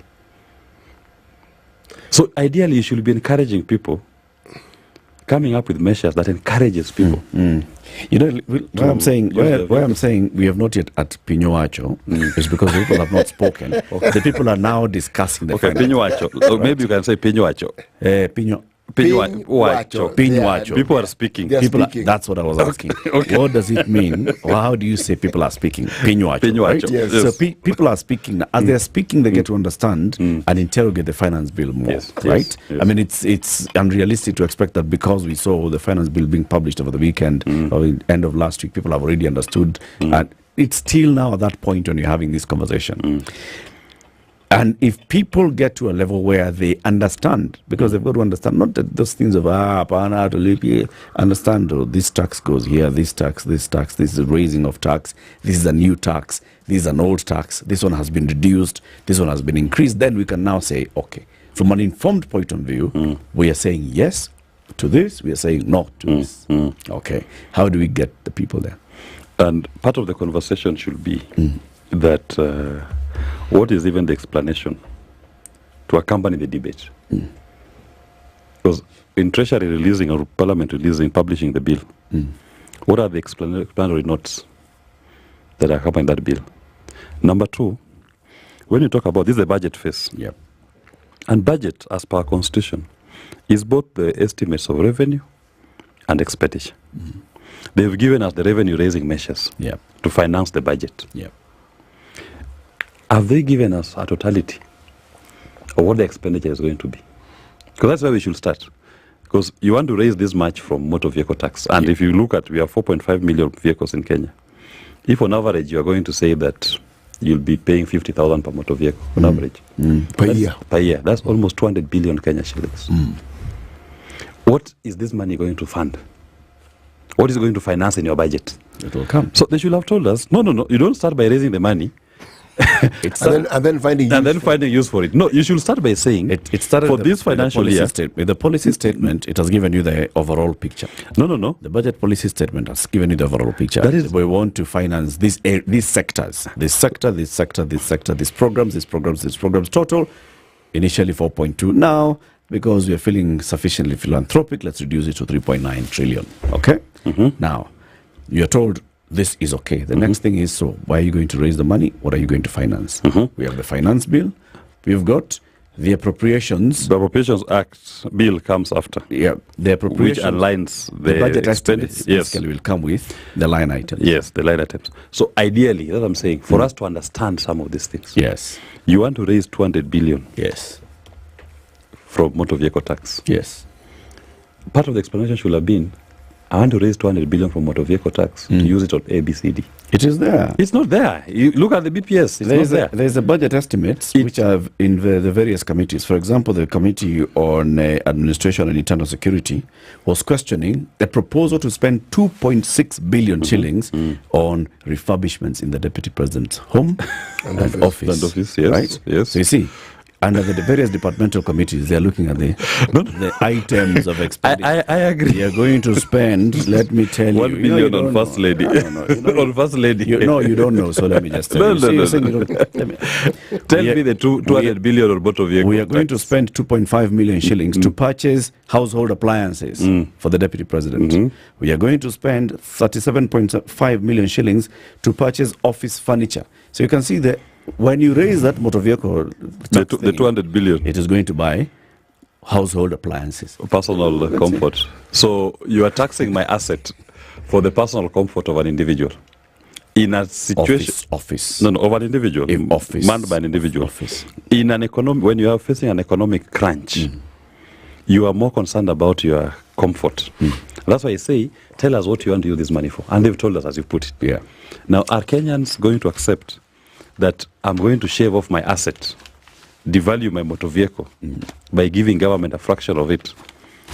So you can buy someone spoons for somebody's. They can use gold-plated spoons to have caviar. Or is this, Eric, something that would you say that what you've just read then qualifies what the president is quoted as having said, that he told everybody they must tighten their belts? Yeah. We can then see that the we government could have spent more on purchase of household appliances. We could have spent 5 million, but we opted to cut back into 2.5 million. We could have spent a bit more money, for example, for laundry expenses. 2.1 million shillings for laundry expenses for the office of the Deputy President. We are spending, instead of 5 million, we are spending 2.5 million. So when you're making bank transactions, we are going to increase the excise duty for that, and you'll add VAT onto it. When you're doing M-Pesa transactions, we are going to take some money. So we can fund these things. So that you can see revenue raising and expenditure. Can you see the whole picture? The question, Eric, is this. In a country like ours where people live beyond what is recognized as the poverty line, surely are we the sort of country where we should be talking about such expenses being levied on the leaders? Are we in a position to actually live like that when there's such a disparity? You see now, Pinyo? Penya said no. Penya said no. The people have said no. I mean, you cannot say that for the last 56 days we had our doctors on strike, and they're only asking for 4 billion for those registrars and interns. And they're serving across the entire country. They're serving more than 50 million Kenyans. They actually are 27% of your healthcare workforce. Yes. And yet, you couldn't pay them. People lost their lives. And then you come here, and now you want to spend money on golden spoons and cutlery. Almost 5 billion shillings in one office for the personal comfort of an individual. I mean, how insensitive can an administration be? So when we criticize, we're just calling them out for serving us the worst of the worst. Because if they were sensitive, they would have said, okay, I'm going to forgo. I'll not use golden cutlery. I'll use plastic spoons for now, so that our doctors are able to be paid and deployed. I'm going to spend this money to improve our healthcare system. I'm going to spend this money to help contribute to the free feeding program. School feeding. I'm going to spend this money on Linda Mama or Edu Afya. Edu Afya is out. Linda Mama is out. Yep. And yet... School feeding is out. Is out. And yet, you have somebody sitting comfortably. Laundry, 2 million. To spend 2 million shillings on laundry. How many kids will be fed in Langata constituency alone with 2 million shillings? Kwani washing machine inachanga coins ikuwa current. If you buy a washing machine once, you just buy Omo now. Hawa watu ambao wameajiriwa utawezi hawajui kufua nguo. That is what Pin is saying not to. Pin or Acho. Okay. Mr. Ojijo formed an association Yes. that brought together this conversation and Yes. crystallized it. Yes. All right? Willis, you'll come again. Yes. Because, like you said, last year, people spoke, but it's appeared to have been, very many people speaking from various quarters. Maybe there's a moment of bringing this conversation into one. Kavirondo Tax Association. Taxpayers Association. And Kikuyu Central Association. But Willis, thank you very much for joining us. Our time is up. Come again. In this period, you'll come a number of times. Thank you. This time you've told us about Magari. Next, come and tell us about something else. Turnover tax. Turnover tax. Willis Otieno is the deputy party leader of Safina Party and also is a constitutional lawyer. Keep it here for more. It's 9 a.m. Spice up your life.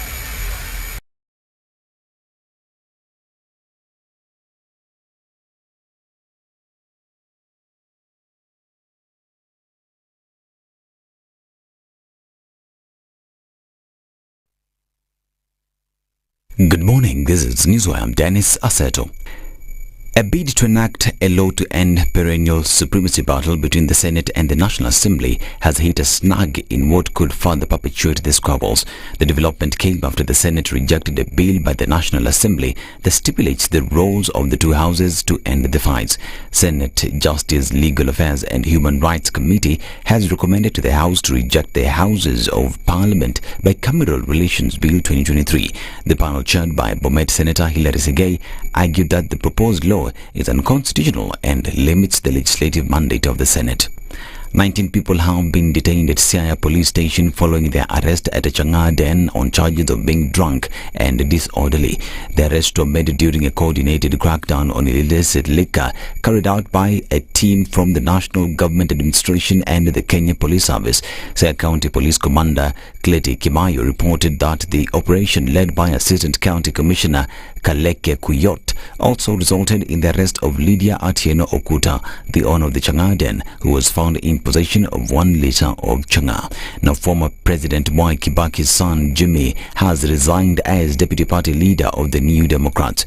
Jimmy, known to be a heavy behind the scene political player, said he opted to quit to devote his time to what he described as urgent family and business matters. His resignation, however, comes at a time new realignments loom in Mount Kenya, with the Limuru 3 meeting scheduled for tomorrow. In a statement, Jimmy said he was leaving the New Democrats Party after a lot of thought, consideration and soul-searching. He joined the party in 2021 and immediately got appointed as the deputy party leader. A middle-aged man was Wednesday evening electrocuted to death in Ulanda area of Awendo, Migori County. Confirming the incident, Awendo Sub-County Police Commander Matthias Pombo said the deceased had just dropped his daughter at a nearby secondary school and was going back home when he was electrocuted. Pombo said an electricity pole on the power line with wires carrying live current fell down, and unfortunately the deceased got in contact with the live wire and he died on the spot.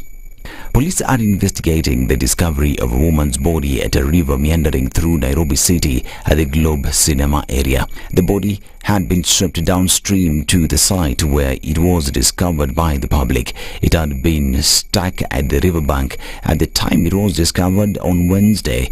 A curious crowd gathered at the scene. Police, with the help of public, retrieved it and established it had no visible injuries. The body was naked when it was retrieved. A 22-year-old man Thursday morning escaped death by a whisk after his house burnt in a suspected arson incident at Abom village in Bondo, Siaya County. Isaac Ocheng was asleep at around 2 a.m. when he awoke to find his 2-roomed grass-thatched house already on fire. According to Siaya County Police Commander Cleti Kimayo, Ocheng reported the incident at Luala Kotiende Police Station, saying his house had been set ablaze by unknown people. Kenya is among net importers likely to witness shipping cost at Red Sea attacks on cargo ships by the Houthi rebel group escalate. Latest data by Portwatch shows the ongoing attacks are increasingly disrupting cargo and tanker ships, reducing the weekly shipping average through the Suez Canal, Africa's shortest link to the east and west, by about 58%. The number of cargo ships moving through the route has reduced from 45 to 18 during the same period. Tanker ships, on the other hand, have reduced from 21 to 17.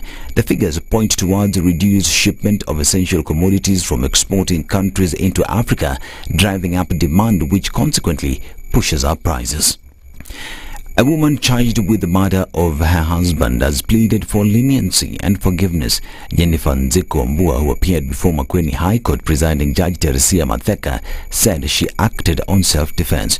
She said her husband, Kennedy Mutunga Mwasa, came home drunk on August 4, 2019 and started a fight over food. When Nziko asked if he brought medicine for their sick child, he started a fight, picked a kitchen knife and tried to stab her. She tried to defend herself by grabbing the knife. During the struggle, her husband tripped and fell on the floor. What she saw next was blood on the floor. The incident happened at Shimo Estate, Wote Division in Makueni Sub-County. The prosecution accused Nziko of stabbing her husband to death. And two-time Olympic champion Eliud Kipchoge has been sued alongside 3 others over the purchase of a contested 100 million shillings property located in Eldoret, Uasin Gishu County. According to court documents, Kipchoge has been sued by Joyce Komen, the wife of former athlete Daniel Komen, who is accusing Kipchoge and others of buying the property without her consent. In the case before Eldoret High Court Judge Ruben Yakundi, Komen accused her husband for disposing of their matrimonial property without her knowledge. This is News. I'm Dennis Aseto. Good morning. 94.4 Spice FM, Nairobi. What's happening on the roads, Vic? Let me tell you what's happening. In Langata Road has improved. Now it's only at Aerodrome Road heading into Bunyala. And then also Langata Road into Lusaka Road, that's Anyao Stadium roundabout. City Stadium City Mortuary roundabout is busy. City Stadium is slightly busy. And then also into Landis Road, that area of Wakulima Market, as you know, what happens.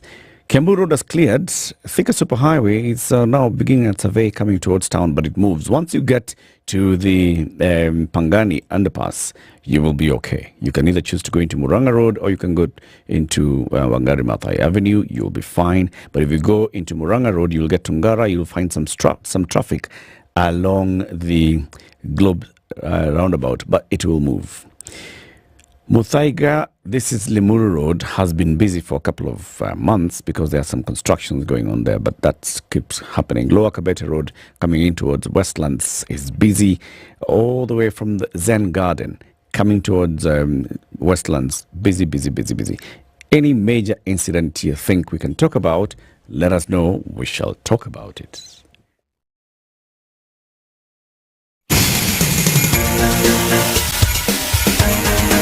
This is The Situation Room, the home of hard-hitting political commentary and penetrating insights about the state of the nation. This is a talk radio experience like no other. The Situation Room, a place for hard truths, debates, and elevated conversations. The Situation Room, witty, political, engaging, deep, controversial. In the room, we have C.T. Muga, researcher, academic, seasoned political observer, a fountain of wisdom in these politically uncertain times. Ndu Oko, Nigerian by birth, Kenyan by choice, communications expert, Pan-Africanist, a truth seeker and believer in people power, and Eric Latin, agent provocateur, the man in the chair, seasoned journalist, news hound, a man who believes in punching up, not down.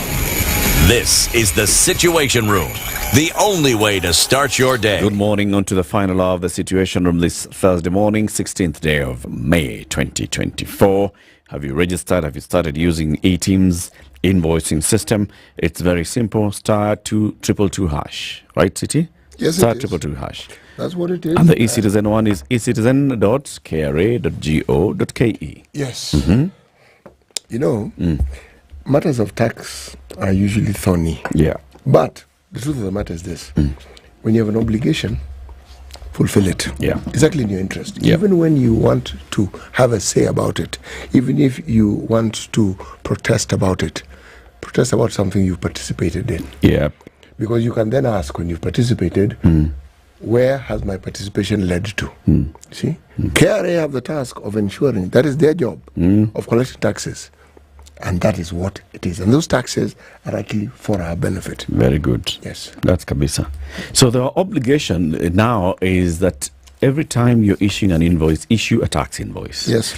And particularly for those who have, for a long time, those who have a VAT obligation have had the, what does it call that thing? The duty? No, the VAT receipt. One. Yes, we know what we are talking about. We know what we're talking about. It. Yes. Yes. Yeah. It'll come. It'll come. So for people who are VAT registered for a long time, they've actually been issuing VAT invoices, tax invoices. Now, KRA says, according to the law, the Finance Act of 2023, that you are required to issue tax invoices even if you're not VAT registered, all right? And this is where the eTIMS comes in, the electronic tax invoice management system. Very simple, like we've said. It's just *222# or ecitizen.kra.go.ke. Makes it very, very easy for you. And every time you're just invoicing someone, issue a tax invoice. They'll require you to give them a tax invoice. This is how you do it. This weekend, the Premier League comes to an end, and 500 shillings is all you need to be able to watch all the matches live and direct. Choose what you want to watch on Sunday, and you get to watch it. And this is courtesy of Showmax. Showmax.com is a website to go to, or you can download this so you can watch it on your smartphone or your smart devices. Download the Showmax app. That is on Play Store or App Store. Just go there, look for Showmax, download it. Subscribe, pay 500 shillings. Start watching immediately. Not only the live football matches, you can also watch documentaries. You can watch series. There are very many series that are actually on Showmax. You can watch documentaries. We've just said documentaries. You can watch films, movies. A lot of entertainment. That's why Showmax is saying Shika Showmax this season. Shika Showmax. So our next guest is the Deputy Minority Leader of the National Assembly. He had gotten here, then he left a bit, but he's on his way back. And once he gets here, we will start this conversation properly, nicely. I've been reminded. That thing we're talking about, ETR. Yes, there's an E somewhere. I started with E, but I wasn't sure about the T. ETR. Yes, the electronic tax register. Yes. So you've been having those gadgets, the ETR gadgets. And so people who are registered for VAT for a long time have actually been doing the ETR receipts. Now it is eTIMS. Yeah. Register your eTIMS. Okay. Thank you very much to Victor Juma, who has reminded me about this one. Our guest is here. He's a member of Parliament for Kathiani. He is the Deputy Minority Leader in the National Assembly of this Republic of ours called Kenya. His name is Robert Mbui. He's here again for a conversation. Good morning, Mheshimiwa. Morning. How are you doing? I'm doing very well. Yes. It's good to see you. Yeah, thanks. Same here. Yeah. Mafuriko ilikuwaje Ukambani? Crazy. It's been... Was Kathiani affected? Yes, it was. It was the lower part of the constituency. Fortunately, half the constituency in Milima. Yeah.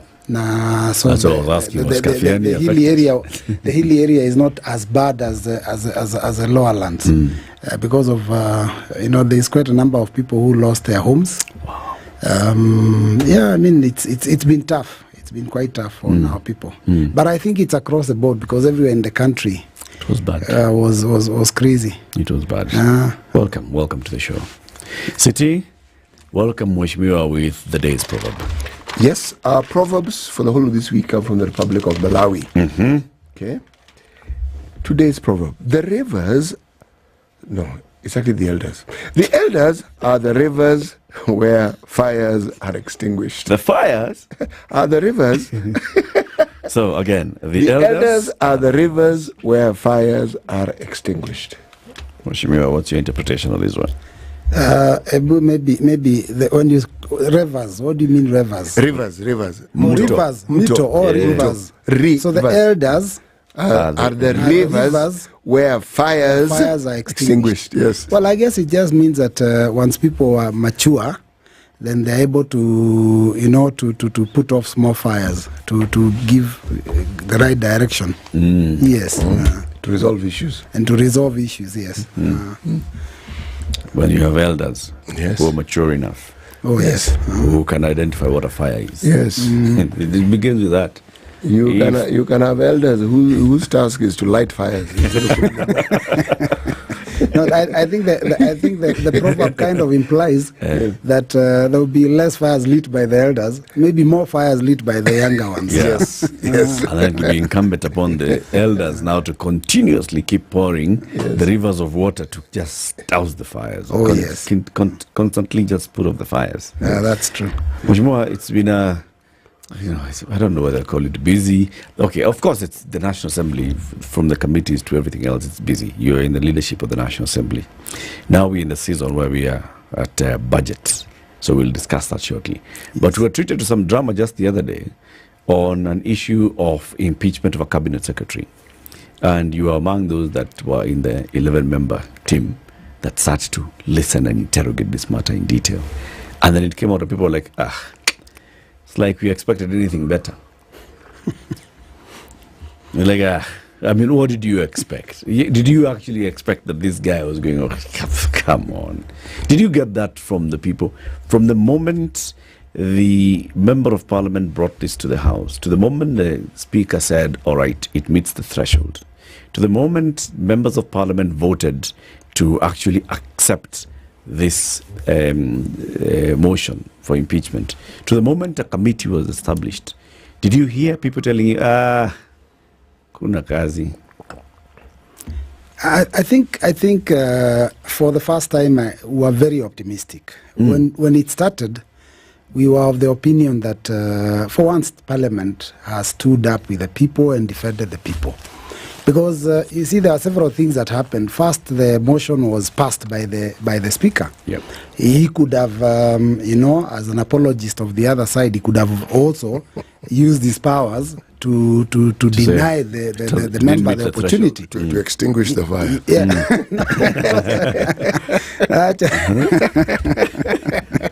It's a member who was seeking to extinguish a fire. So he could have blocked it. So when he allowed the motion, and then we got the signatures of about 110 members, many of whom were drawn from the side of the ruling party. That pointed out at a parliament that was now properly ready to carry out its roles. And when now the voting took place, I was shocked because 149 members, and for your information, there are very many more that voted, but their votes didn't count because the machines had a problem. I personally, if you noticed, you didn't see my vote. But I was among the last people to make a contribution, so I was seated right there. Right. I had my card and I attempted. So when we drew the Speaker's attention to the fact that we didn't vote, he said, you've already achieved the threshold because it's already 149 members versus, I think, 30-something. And the threshold for that vote required about 120 thereabouts. So it was already, I think, 127 or something. So it was already way beyond the threshold. So he said there's no need to belabor the point. This is a done deal. He announced the results as they were. Right. So many more members than 149 voted in support of this motion. Now, so at that point, I was very optimistic, and I said, "Wow, this is excellent." Right. For the first time, Parliament has stood to be counted, and members of Parliament have crossed ranks and come together on a matter of national importance because. The issue of was this fake fertilizer, and farmers have complained. People are losing they will lose their crop. Many people will lose their crop. So we thought, well, this is a perfect opportunity now. For the first time, we will get rid of a person who we believe is not performing, his services as expected. Yeah. But then now, of course, the article in the Constitution requires that you put together an 11-member committee. And I think that's one thing we may need to consider going forward to amend. Because I believe it should be that once the House votes, it is taken to the President then maybe he can form a tribunal that can look into the matters, but it is taken out of the hands of the House. And once a tribunal comes up with its findings, maybe they can be brought back for a final vote. But you see now, the way the law is structured is such that after the 11-member committee sits and investigates this matter, when they come up with the findings, now the findings can be twofold. One, they can say that the allegations contained in the motion by the member are substantiated. If they are substantiated, then it means the House now votes again. You see, to make a final decision. Yes, the House again votes a second time. And the House had already voted. And the House had already voted. So if you find that these allegations are substantiated, then the House takes a second vote, which is a bit weird. Because why would you vote, then a committee sits, then you vote again? But if you find that the allegations are unsubstantiated, that is now where, underline that. That's where the problem is. Because there is no more business of the House. It ends there.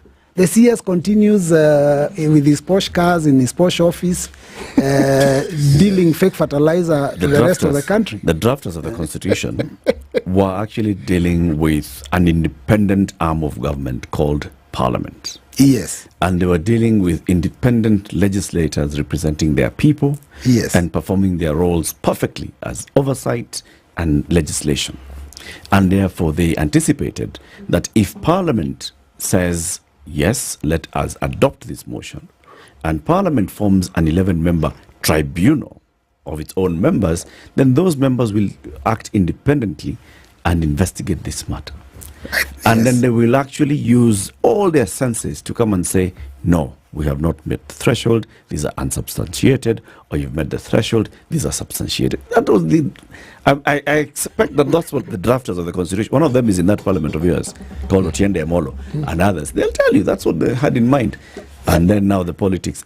So what happened? So our Constitution is borrowed from the US, and in the US they do carry out those investigations and come up with a logical conclusion.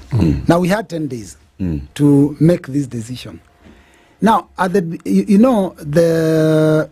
Constitution gives parliamentary select committees the powers of a high court. So basically, you have what we call quasi-judicial powers, meaning that you're still a committee of the House, but you can also apply the judicial terms when dealing with a matter. But more importantly, you don't cease to be a parliamentary committee. You don't cease to have the powers of oversight and the powers of making sure that you represent your people. Right. When we go to the committee, the first mistake that occurred is that the 11 members that were, I think, put in there virtually to save the CS, because that's what happened. I mean, if you look at the composition, they picked people that they knew these ones will save the CS, they would not be objective. So the first mistake was that they turned this committee into a court. Right. So instead of being a quasi-judicial process, it became a judicial process, which means the parliamentary element was completely ignored. Now, the standing order, the Constitution allows us to investigate. The standing orders allow us to investigate. And even our own rules allowed us to investigate. I can tell you, we did none of those. The committee sat and for 2 days only out of the 10, listened to two parties. So it became you call it adversarial, engagement. So it became a court case. So we sat there as the judges, and then we had the plaintiff and the defendant. Yes. The sponsor became the plaintiff. What is your case? And the CS became the defendant. How do you defend yourself? So lawyers argued it out, and then we said, now we have had enough. Let's go and write a report. And we said, why would we not go beyond what has been done? First and foremost, there are many allegations that have not been substantiated by virtue of the fact that there are some certain witnesses that we have not heard from. And our rules, the rules of this committee, clearly indicated that either the sponsor of the motion or the CS had a right. In fact, that was rule number 6 in the document we're using. Allows us we may allow them to call witnesses or ask the committee to call for them witnesses. Now, the sponsor of the motion, who's also our colleague, had two key witnesses he wanted invited. One was a PS for agriculture. I mean, and that's common sense. If you're trying to impeach, if you're impeaching the CS, and it's on a matter concerning fertilizer that is being distributed within his ministry, the principal assistant would obviously have more information. The accounting officer. Yes, accounting officer would have more information to see whether he can help us tie the CS or maybe exonerate the CS. The issue is we need to hear from him to know whether the CS is really culpable or not. And so this committee, in the attempt to cover up, say, no, we cannot invite the PS. And I ask, why would you not invite the PS yet? He has information that all of you seated here don't have. And they said, for whatever reason, no, we will not call them. What was the argument? The argument was that, the CS should have been, PS should have been invited by the sponsor of the motion. But our rules were saying that we can invite on his behalf. Right. And this is a state officer. So chances are that he would be uncomfortable coming. So he would need to be summoned. Because he would not want to come out of, voluntarily. Yes. Yeah. Because he's also concerned about his relationship with his boss. So it was only the committee that could have made him come and Kenyans to hear what exactly happened. So the committee in its wisdom says, no. The chief judge says, no, we cannot have. Members of the 6 other judges say, no, we cannot have that. This court of law does not allow that. If the sponsor did not bring this witness as one of his witnesses from the beginning, we will not allow. Okay. Then the other witness that was critical was a COO of a company called Care Chemicals. Now, this was going to tie the CS and exonerate him from the issue of gross misconduct. Because, you see, there was an allegation that the CS attempted to influence, using his power, to influence the COO to go and read a statement clearing him. All right. That was an allegation. That was in the motion. And so I think the COO refused and said, no, I'm not culpable. I'm not going to issue a statement saying that my company is guilty of an offense that we are not guilty of. After all, we don't know where some of those fake fertilizers are coming from. What we gave you was a certain number of bags which have been distributed without complaints. But then the bags outside there miraculously increased in number. And so those others, they're not from us. So he was supposed to, I think he was being told to say that on air. So he refused. And the CS apparently, as it is alleged, he cancelled, I think, his license and went and shut his factory. Now, that would be abuse of power. State power. And that would be the violation of that would automatically send the CS home. But you see, the committee says, no, we cannot invite this gentleman because the gentleman apparently has been arrested after we voted to impeach the CS, has been arrested and is now facing charges in court. And so they said, of course, that will be sub judice. We said, you know what?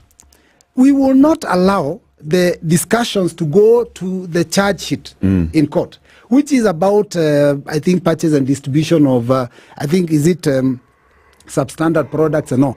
We said we will only refine ourselves to only the part that concerns the CS, which is the issue of the press statement that we were supposed to read, and 2, the closure of his factory. That was all we needed. They completely refused and said, no, this is sub judice and we cannot control what he will say. We said, you can control him, you can tell him not to refer to anything that is in court.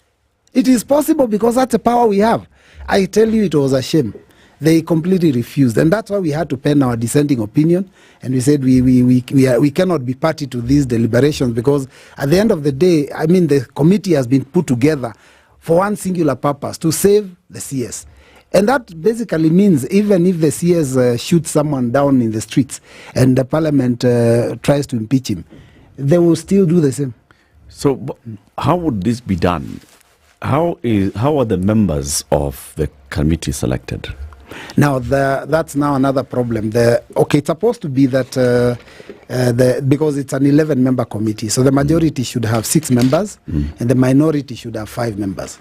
Now, I want to take you back. So in essence, it would have been 6 to 5, which means if we manage to convince maybe one person who feels that, well, maybe they don't want to sink with this ship, they would have maybe voted with us and would have impeached. But if you go back a little bit, when after the last election, we've had this debate for a long time about this issue of members defecting after election.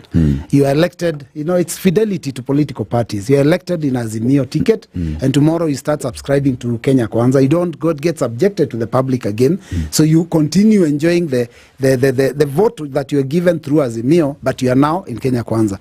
Jubilee Party went to Parliament and said that they have pulled out part of Jubilee because, Jubilee is still split into two. There is a Jeremiah Kioni Jubilee and there is a Sabina Chege Jubilee.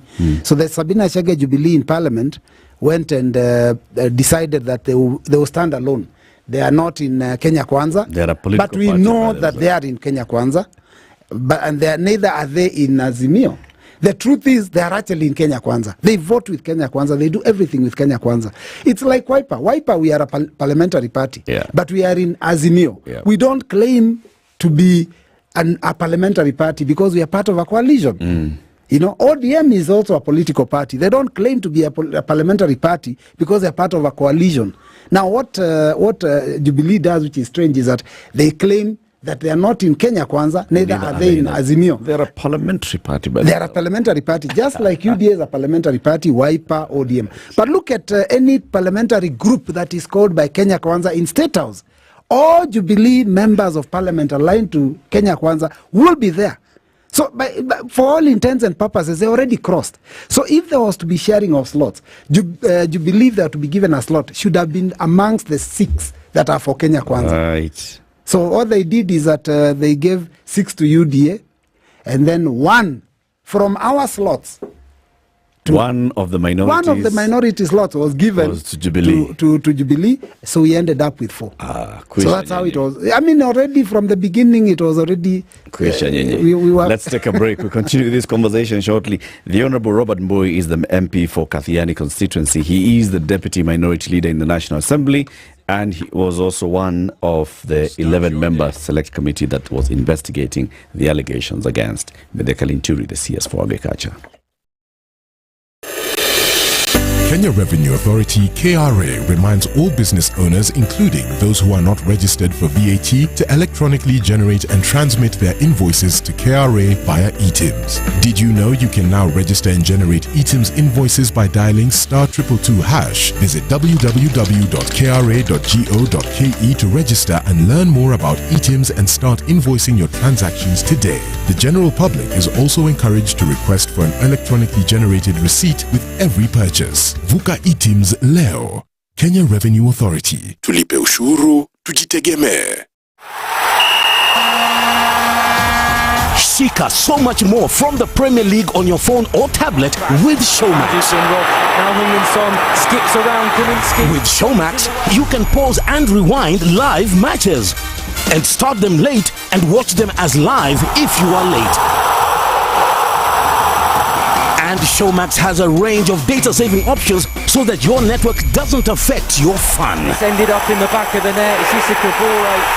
Shika so much more from the Premier League with Showmax from just 500 shillings a month by card or by M-Pesa. Shika Showmax. Streaming for Africa. Sign up on showmax.com. The weather with SpiceFM. It's warming up in Nairobi, 17 degrees currently, rising to 24 later on today. Mombasa, 27 and partly sunny. Malindi, 30, mostly sunny day. Nyeri, sunny at 20. Nakuru, sunny at 19. Kakamega, sunny at 25. Eldoret, sunny at 19. Kisumu, sunny at 26. Malindi, we've said, sunny at 30. Kinshasa, DRC, sunny at 26. Kampala, sunny at 23. Lagos, cloudy at 27. Mogadishu, sunny at 31. Partly sunny in Addis Ababa at 20. Dar es Salaam, sunny at 27. And then Johannesburg is sunny at 17.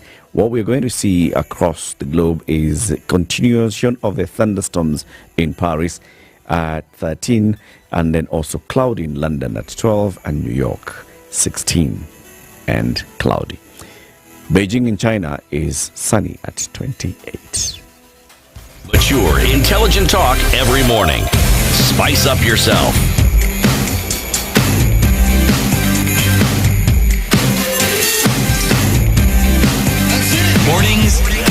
tonight. 94.4 Spice FM, Nairobi. All right, our conversation continues with the Honorable Robert Bui, the Member of Parliament for Kathiani, Deputy Minority Leader in the National Assembly. We've been asking ourselves the question of, oversight, accountability, and how this then is exercised by the House. The MP was one of the 11 members of a committee that was selected to investigate the allegations against the medical interior, the Cabinet Secretary for Agriculture. We know the outcome of that. Now we just want to understand, so how did we arrive at the decision to say these allegations against the Cabinet Secretary were unsubstantiated? You're telling us the composition of this. So one is at 6 majority, 5 minority. But then in the minority, in the House, Jubilee is a minority. And then Jubilee were given a slot. But who selects the members of the 6 and the 5? Is that not the leadership in the House? Yes. The members that will serve in that committee are supposed to be, the names are supposed to be given out by the 2 leaders, the leader of majority and the leader of minority. And so at the point of giving out the names is when the leader of minority noted that he was being told that he'll be given only 4 slots. And he raised it. He said, it doesn't make sense. Who was telling him? The speaker. So I think the speaker made a decision to give one of the slots of the minority to Jubilee. And that was what part of the mistakes, in my opinion. But why? What's the wisdom of the speaker in this? Because so what happens to those who belong to a coalition of independent members of parliament? Are we saying that they are not represented? Because I can see maybe the speaker is saying, because Jubilee is a party in the House and they align themselves with the minority officially, then they also ought to be considered when you're creating the list of minority members. What about the voice of the independent members? Or are they not sufficient? Incidentally, I think there are about 8 or so. Incidentally, these members, even the independent members, are somehow aligned. You notice that, just like I've said, the member for Migori, women rep for Migori, for example, is aligned completely with Azimio. For all intents and purposes, that's a member. That's one of our members. Even when we have our PGs, she will come. So the House is alive to that fact that there are 2 sides. Right. And so when Jubilee aligns with Kenya Kwanza, it makes no sense for Kenya Kwanza to end up with 2 slots or above. In fact, 3 slots more than Azimio, because in essence, then it ceases to have because they're supposed to have the majority of 1. Yeah. They're supposed to have had 6. The 6 should have been enough for them. They should have made sure these other slots have come to us so that we can share them amongst, even if we want to have an independent, then my leader, the minority leader, could have put an independent member who is aligned to us. And the majority leader, at the same time, can also put people in the smaller parties. There are also, other than independents, there's also parties that are not parliamentary. Parties like KANU, which has 5 members, it's not a parliamentary party because of the numbers. Parties like DAPK, there are few members. So there are a lot of small parties like PA, parties like Chap Chap. They are small parties, but they are aligned. They have members. PA, Chap Chap, after elections also jumped to Kenya Kwanza, and we accepted that they are part of Kenya Kwanza, and they basically are on that side now. So for the speaker to pick a slot from the minority and give it to a party aligned to Kenya Kwanza was also unfair. That was mischief number 1. Of course, a bad day from the morning. Okay. When the list was given, and I'll tell you this is what happened because it was in the full glare of media. When names were being read of the 11-member committee, the House had already said they will reject the list. And so the speaker announced and said, you know what, if you reject the list and then we don't form the committee, then we've let the CS off the hook, and naturally there will be no further business on this matter.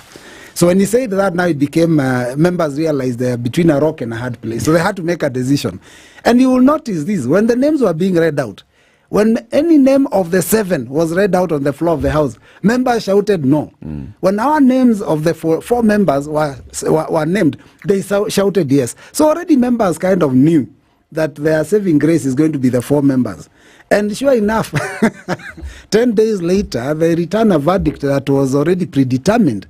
Even the Jubilee member who you would have expected to have maybe been independent and think through on behalf of the farmers, they decided that they all go direction. And it's unfortunate because even those that are so easy to substantiate, like I just told you, an issue like abuse of power, which would have easily been substantiated by calling a witness. We refuse to call witnesses. Matters like when the CS himself, and you're saying, they said that he's lost public trust because at the beginning, you remember when this scandal broke, he said there is no fake fertilizer. There's Those were his like words. that. No, fertilizer is good. Go to NCPB, you get perfect fertilizer. Then the deputy president pronounced himself on the matter and said, well, there seems that there is a problem. I want to apologize to farmers who may have gotten this bad fake fertilizer. So immediately after that, the CS came out and said, there is only 3,000 bags of fake fertilizer. Only 3,000. So he's trying to say there is a problem, but he's diminishing the quantity. I mean, if there are only 3,000, how did he know there are only 3,000 unless he was involved in the packaging, maybe? Because he said there are only 3,000. And then when he disparages Alan Namu, on TV, and says, this fellow is just a thug, a crook. Some terms he used, which we were also talking about the inconsistency of his communication, because there's got to be public trust. Remember, this is the danger we face. The government said that they will not subsidize consumption, they will subsidize production. And they said the main way by which they've done that is to subsidize fertilizer. Now, if we are going to subsidize fertilizer and then we find that the fertilizer is substandard or not, it's actually fake, basically. It's fake because it's not fertilizer. What we saw is not fertilizer. So if that is the case, then what will happen is that next year or the year after, farmers are going to be questioning the fertilizer coming out of government stores. So that means they will end up buying from, the agrovets at a higher price. Which means that the subsidy will no longer be beneficial to them. I can tell you as a farmer, if I was a farmer, I would be very scared of any fertilizer coming out of NCPB now, because you don't know when will be the next scandal. Trust. So the loss of trust is one of those other parts of the constitution. If you as a state officer, if there is no public confidence in you, then obviously the logical thing to do would be probably to step aside. So there's a lot of things we never got to the bottom of. In fact, I can tell you, we just said it's unsubstantiated because we did not want it to be substantiated. You did not seek to substantiate. We didn't want it to be substantiated, so it was very easy to say, no, on this time, it was not substantiated. But the person who could have substantiated was not invited. The discussion that would have led us to figure out whether it can be substantiated or not was not allowed, because we were haggling all through and fighting all through.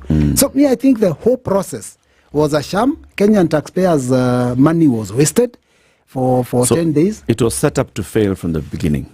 Obviously. And then I'll tell you there is also some things we need to address, because the member for Bumula, the Honorable Jack Wamboka, who brought the motion, once the motion passed, it became the property of the House. So that's why the House was forming a committee. Jack Wamboka did not form the committee. His business was done. But now, he was made to be the complainant. Yes, after that now, subsequently he's told, now you know what, you have to organize yourself, put your thoughts together, find witnesses, organize how the witnesses will come to the city, accommodate them, transport them, find a lawyer, pay them, brief them, let them hold. Wait a minute. Yes, I can tell you that's what happened. Wait. So when we saw two sides appearing there, yes, the Honorable Medeka Linturi had his team of lawyers. Yes. He was the sole witness in his case. Yes. So he paid his lawyers. Yes. The House had, because the House had accepted this, the House had Jack Wamboka as one witness, yes. And then there was that battery of lawyers. Who was paying those lawyers? All those lawyers were paid by Honorable Jack Wamboka. Why? Those are the questions we're asking. Because who is it who communicated to him that it is him who should pay? Yes, I think is written. I can tell you so far what is happening is that he has approached the Parliamentary Service Commission with that matter. They didn't support him, but they are coming up with a paper to figure out how to support members. Article 127 of the Constitution says that a Parliamentary Service Commission is supposed to provide members with the facilities and services to carry out their duties. Yeah. Now, to deal with a motion like this is actually one of the facilities and the services that he needed to be facilitated for purposes of carrying out his duty as a member, which is to oversight. And the members of parliament have actually constitutionally the mandate of being able to impeach a minister. So what was shocking is that the honourable member was left on his own, and you saw two of his advocates disappeared in the middle of the day, just before the cross-examination of yes. They disappeared, and his lead counsel, the senior counsel, John Haminwa, said it. He said, we went for lunch, and these young men were very good. We were together throughout, and I saw them a few minutes ago. Now I can't see them. Their phones are off, and I think it's a security matter. But later on, we heard the young men were very safe somewhere, enjoying themselves, which meant that they were not under any danger. Or perhaps if one can speculate, they had been spoken to. Well, speaking of if one can speculate, yes.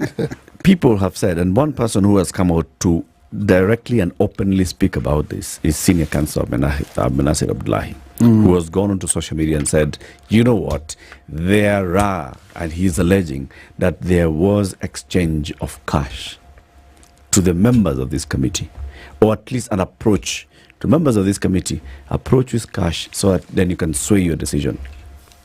Were you approached by anybody? I wouldn't want to go into details because not details. Just yes, but I want to. I have to set my case first. Yes. Okay. I wouldn't want to go into details because it touches on my colleagues. Yes. Nobody beyond my colleague members talked to me, and yes, it did happen. On occasion, by members that are not in the committee, who asked for a favorable verdict, with a promise there would be a thank you at the end. So never, no details. And this is exactly what happened. So you can't even say what exactly the offer was. Okay. That you save. But the bottom line is that there were attempts at reaching out to the 11 members of the committee. Yes, and within the committee, right. I also did get, I was also approached from within the membership of the committee. Yes, and told that there is a plan that we can be sorted out in a certain way. All we have to do is look the other way. So I would be probably a much richer man if I had decided to look the other way. Now I would be living here, taking a flight to Mombasa for lunch. It's not the first time. It is not the first time, Mheshimiwa, that we hear about such things. In fact, yes. I'll tell you, and that's why the reason I asked you, did you expect anything different from the very beginning? From the moment this matter was approved by the Speaker of the National Assembly, commentary, even I made that comment on this show, and I said, Soko imefunguliwa. Right? And because we have had this conversation so many times, we've heard it so many times that, this is what happens. That when you see such a matter going, even in the Senate, when it's impeachment by committee or impeachment by the whole House, it's okay, so hii soko tunaipanua ama hii soko tunaiconstrain to the membership of a committee. This is the perception that citizens of this country have of Parliament and the people they elect to Parliament. Yep. It's a very, very serious perception, and even when we said it here, we laugh about it. But it's a serious matter. No, it's a serious matter, and it's something that we know. And when the outcome comes, and when you hear even members saying, "Yes, I was approached," you're like, okay, and it passes. How can we deal with this issue? I think I want to send this back to this issue back to sender. Yeah. It is the public that elects members and brings them to Senate, the National Assembly, and all these offices.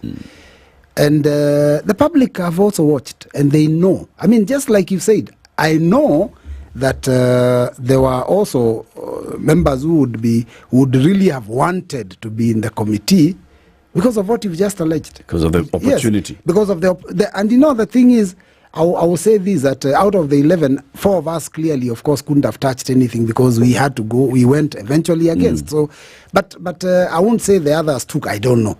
But that allegation is not unfounded because I was approached. I didn't touch. So I would also assume that maybe when you say let's not have witnesses who can help us with the case, there must be a motivation. What is the motivation?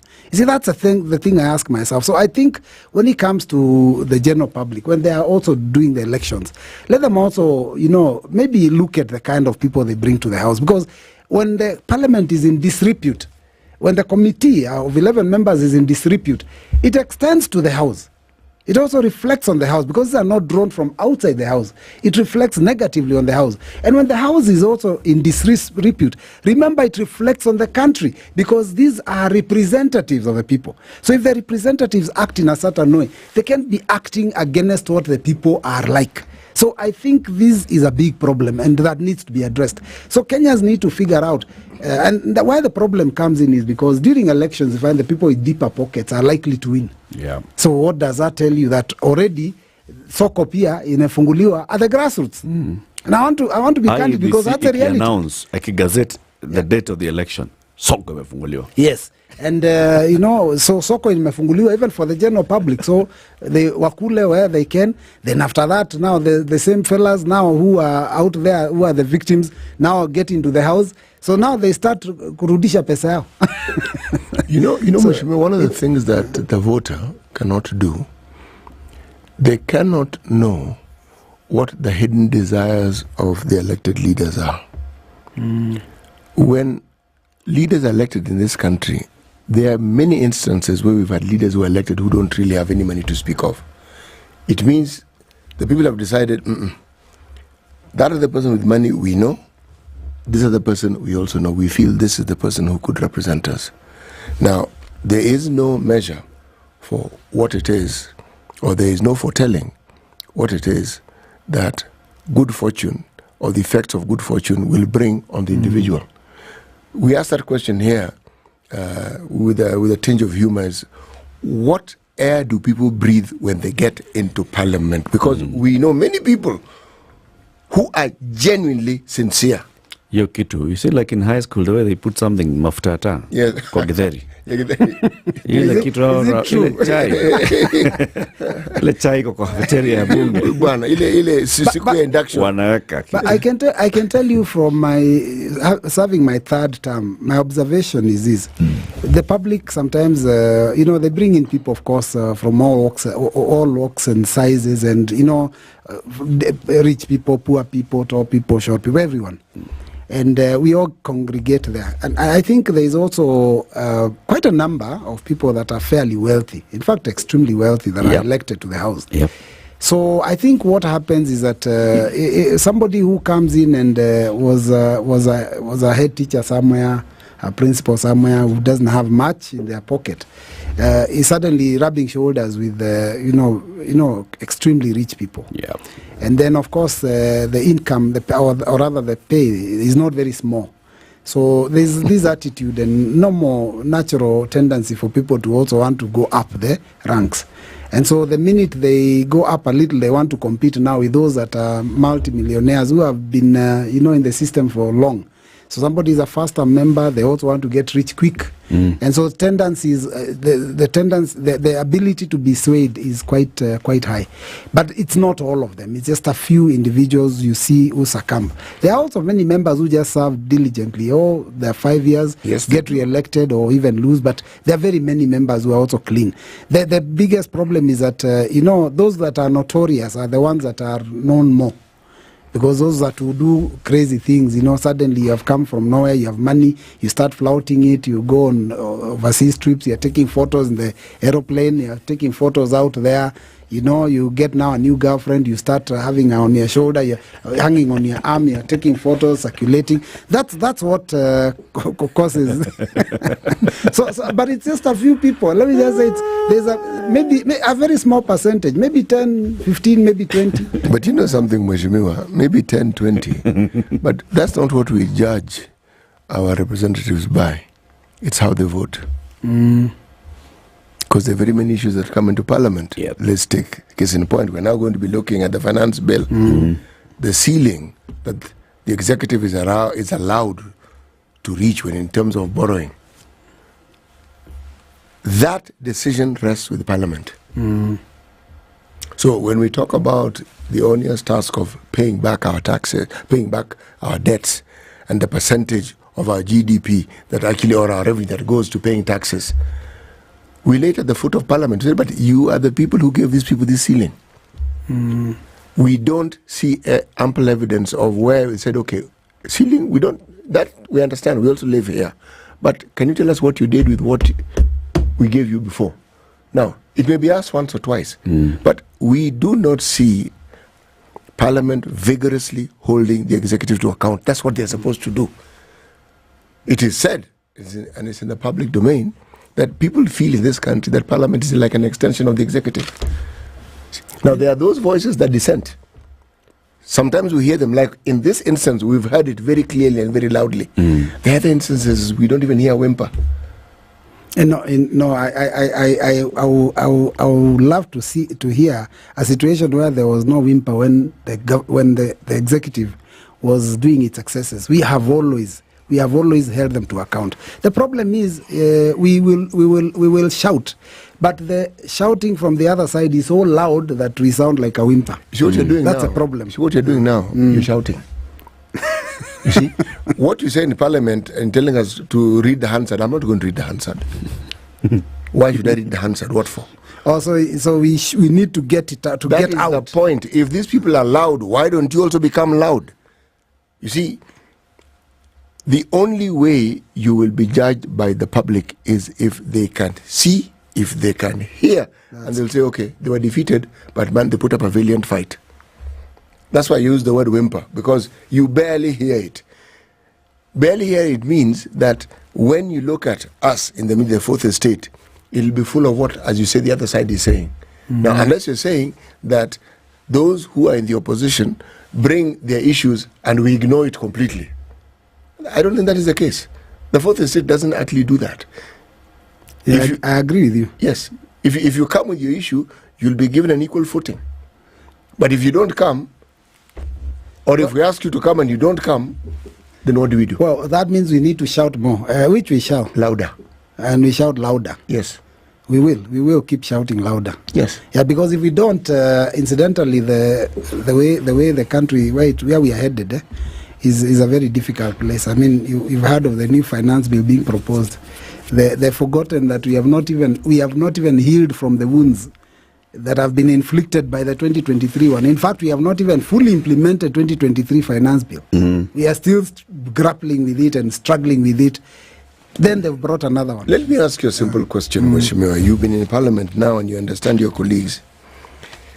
Is it really in our DNA as Kenyans never to deny or refuse to take a bribe? Because it appears many of our problems when it comes to Parliament, there's always the mention of conversations in toilets, brown envelopes, sometimes it's white envelopes. Is it possible for people to actually say, look, there's a larger picture here, and it's actually in our interest to look at it? Because it seems like the need to cater for whatever immediate purpose somebody has seems to take center stage. Yeah, well, I guess that's true. But, you know, I'll tell you this. There's a time when Kibaki was president, he attempted to solve this problem. Also, part of the craving for money is also pressure from the public. And you know, it's important to say this. And a few who can say that I am one of those few. That the general public, as it is in this country, when it comes to people that are in elective position, the understanding of the job description of this elected person is very different from what the Constitution has given us. Because my role in the Constitution is to represent the people. So if they have any issues, I speak on their behalf. Is to oversight the executive. So I make sure that if a CS is overseeing a ministry that is messing up the farmers, I vote to impeach him. I hold him to account. Again, also to make laws so that if there is a law that is not neat, we can amend it. If there is a law required to deal with a certain aspect of governance, we also introduce those. So basically, those are the three roles. And then generally, as Parliament, we deal with matters of concern to the general public, to the people. But you see now, when you go back to the public, now the public believe that when they are sick and they have a big bill, the member of Parliament and the MCA and the governor and the senator and the women rep have to play a role. Yeah. So if they have a harambe for medical, they need you to support. If they have a harambe for fees, they need you to support. So you remember what Kibaki did. Even the churches want to build. It doesn't matter whether you're Catholic. If there is a as SDA church in your constituency, they'll want you there. Not even to send money, they'll want you there in person. You are a Catholic, you don't subscribe to that, but you have to be there. So anyway, I think that we need to find a way by which maybe strengthen that law that prohibits sitting members from participating in harambes. So that the pressure to look for money in brown envelopes, white envelopes, in toilets, as you've said, and when you're in committees, then reduces. Because you're basically what you're doing in Parliament, in the corridors of Parliament, is you're fundraising to go and take to go and fundraise, yes. Mheshimiwa, always a pleasure having you here. In this budget making cycle, we'll invite you again, to discuss the finance bill, to discuss the appropriations, the budget estimates. Robert Moi, Member of Parliament Kathiani, Deputy Minority Leader in the National Assembly. Thank you for tuning in to Kenya's biggest conversation. Have a lovely one. See you tomorrow.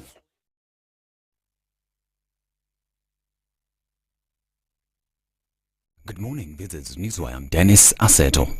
The 588 million shillings graft case facing former Kiambu County Chief Ferdinand Waititu, his wife Susan Wangari and others proceeds today for hearing. The prosecution closed its case last year after calling 32 witnesses. Anti-corruption magistrate Thomas Nzuki found the accused persons had a case to answer and subsequently placed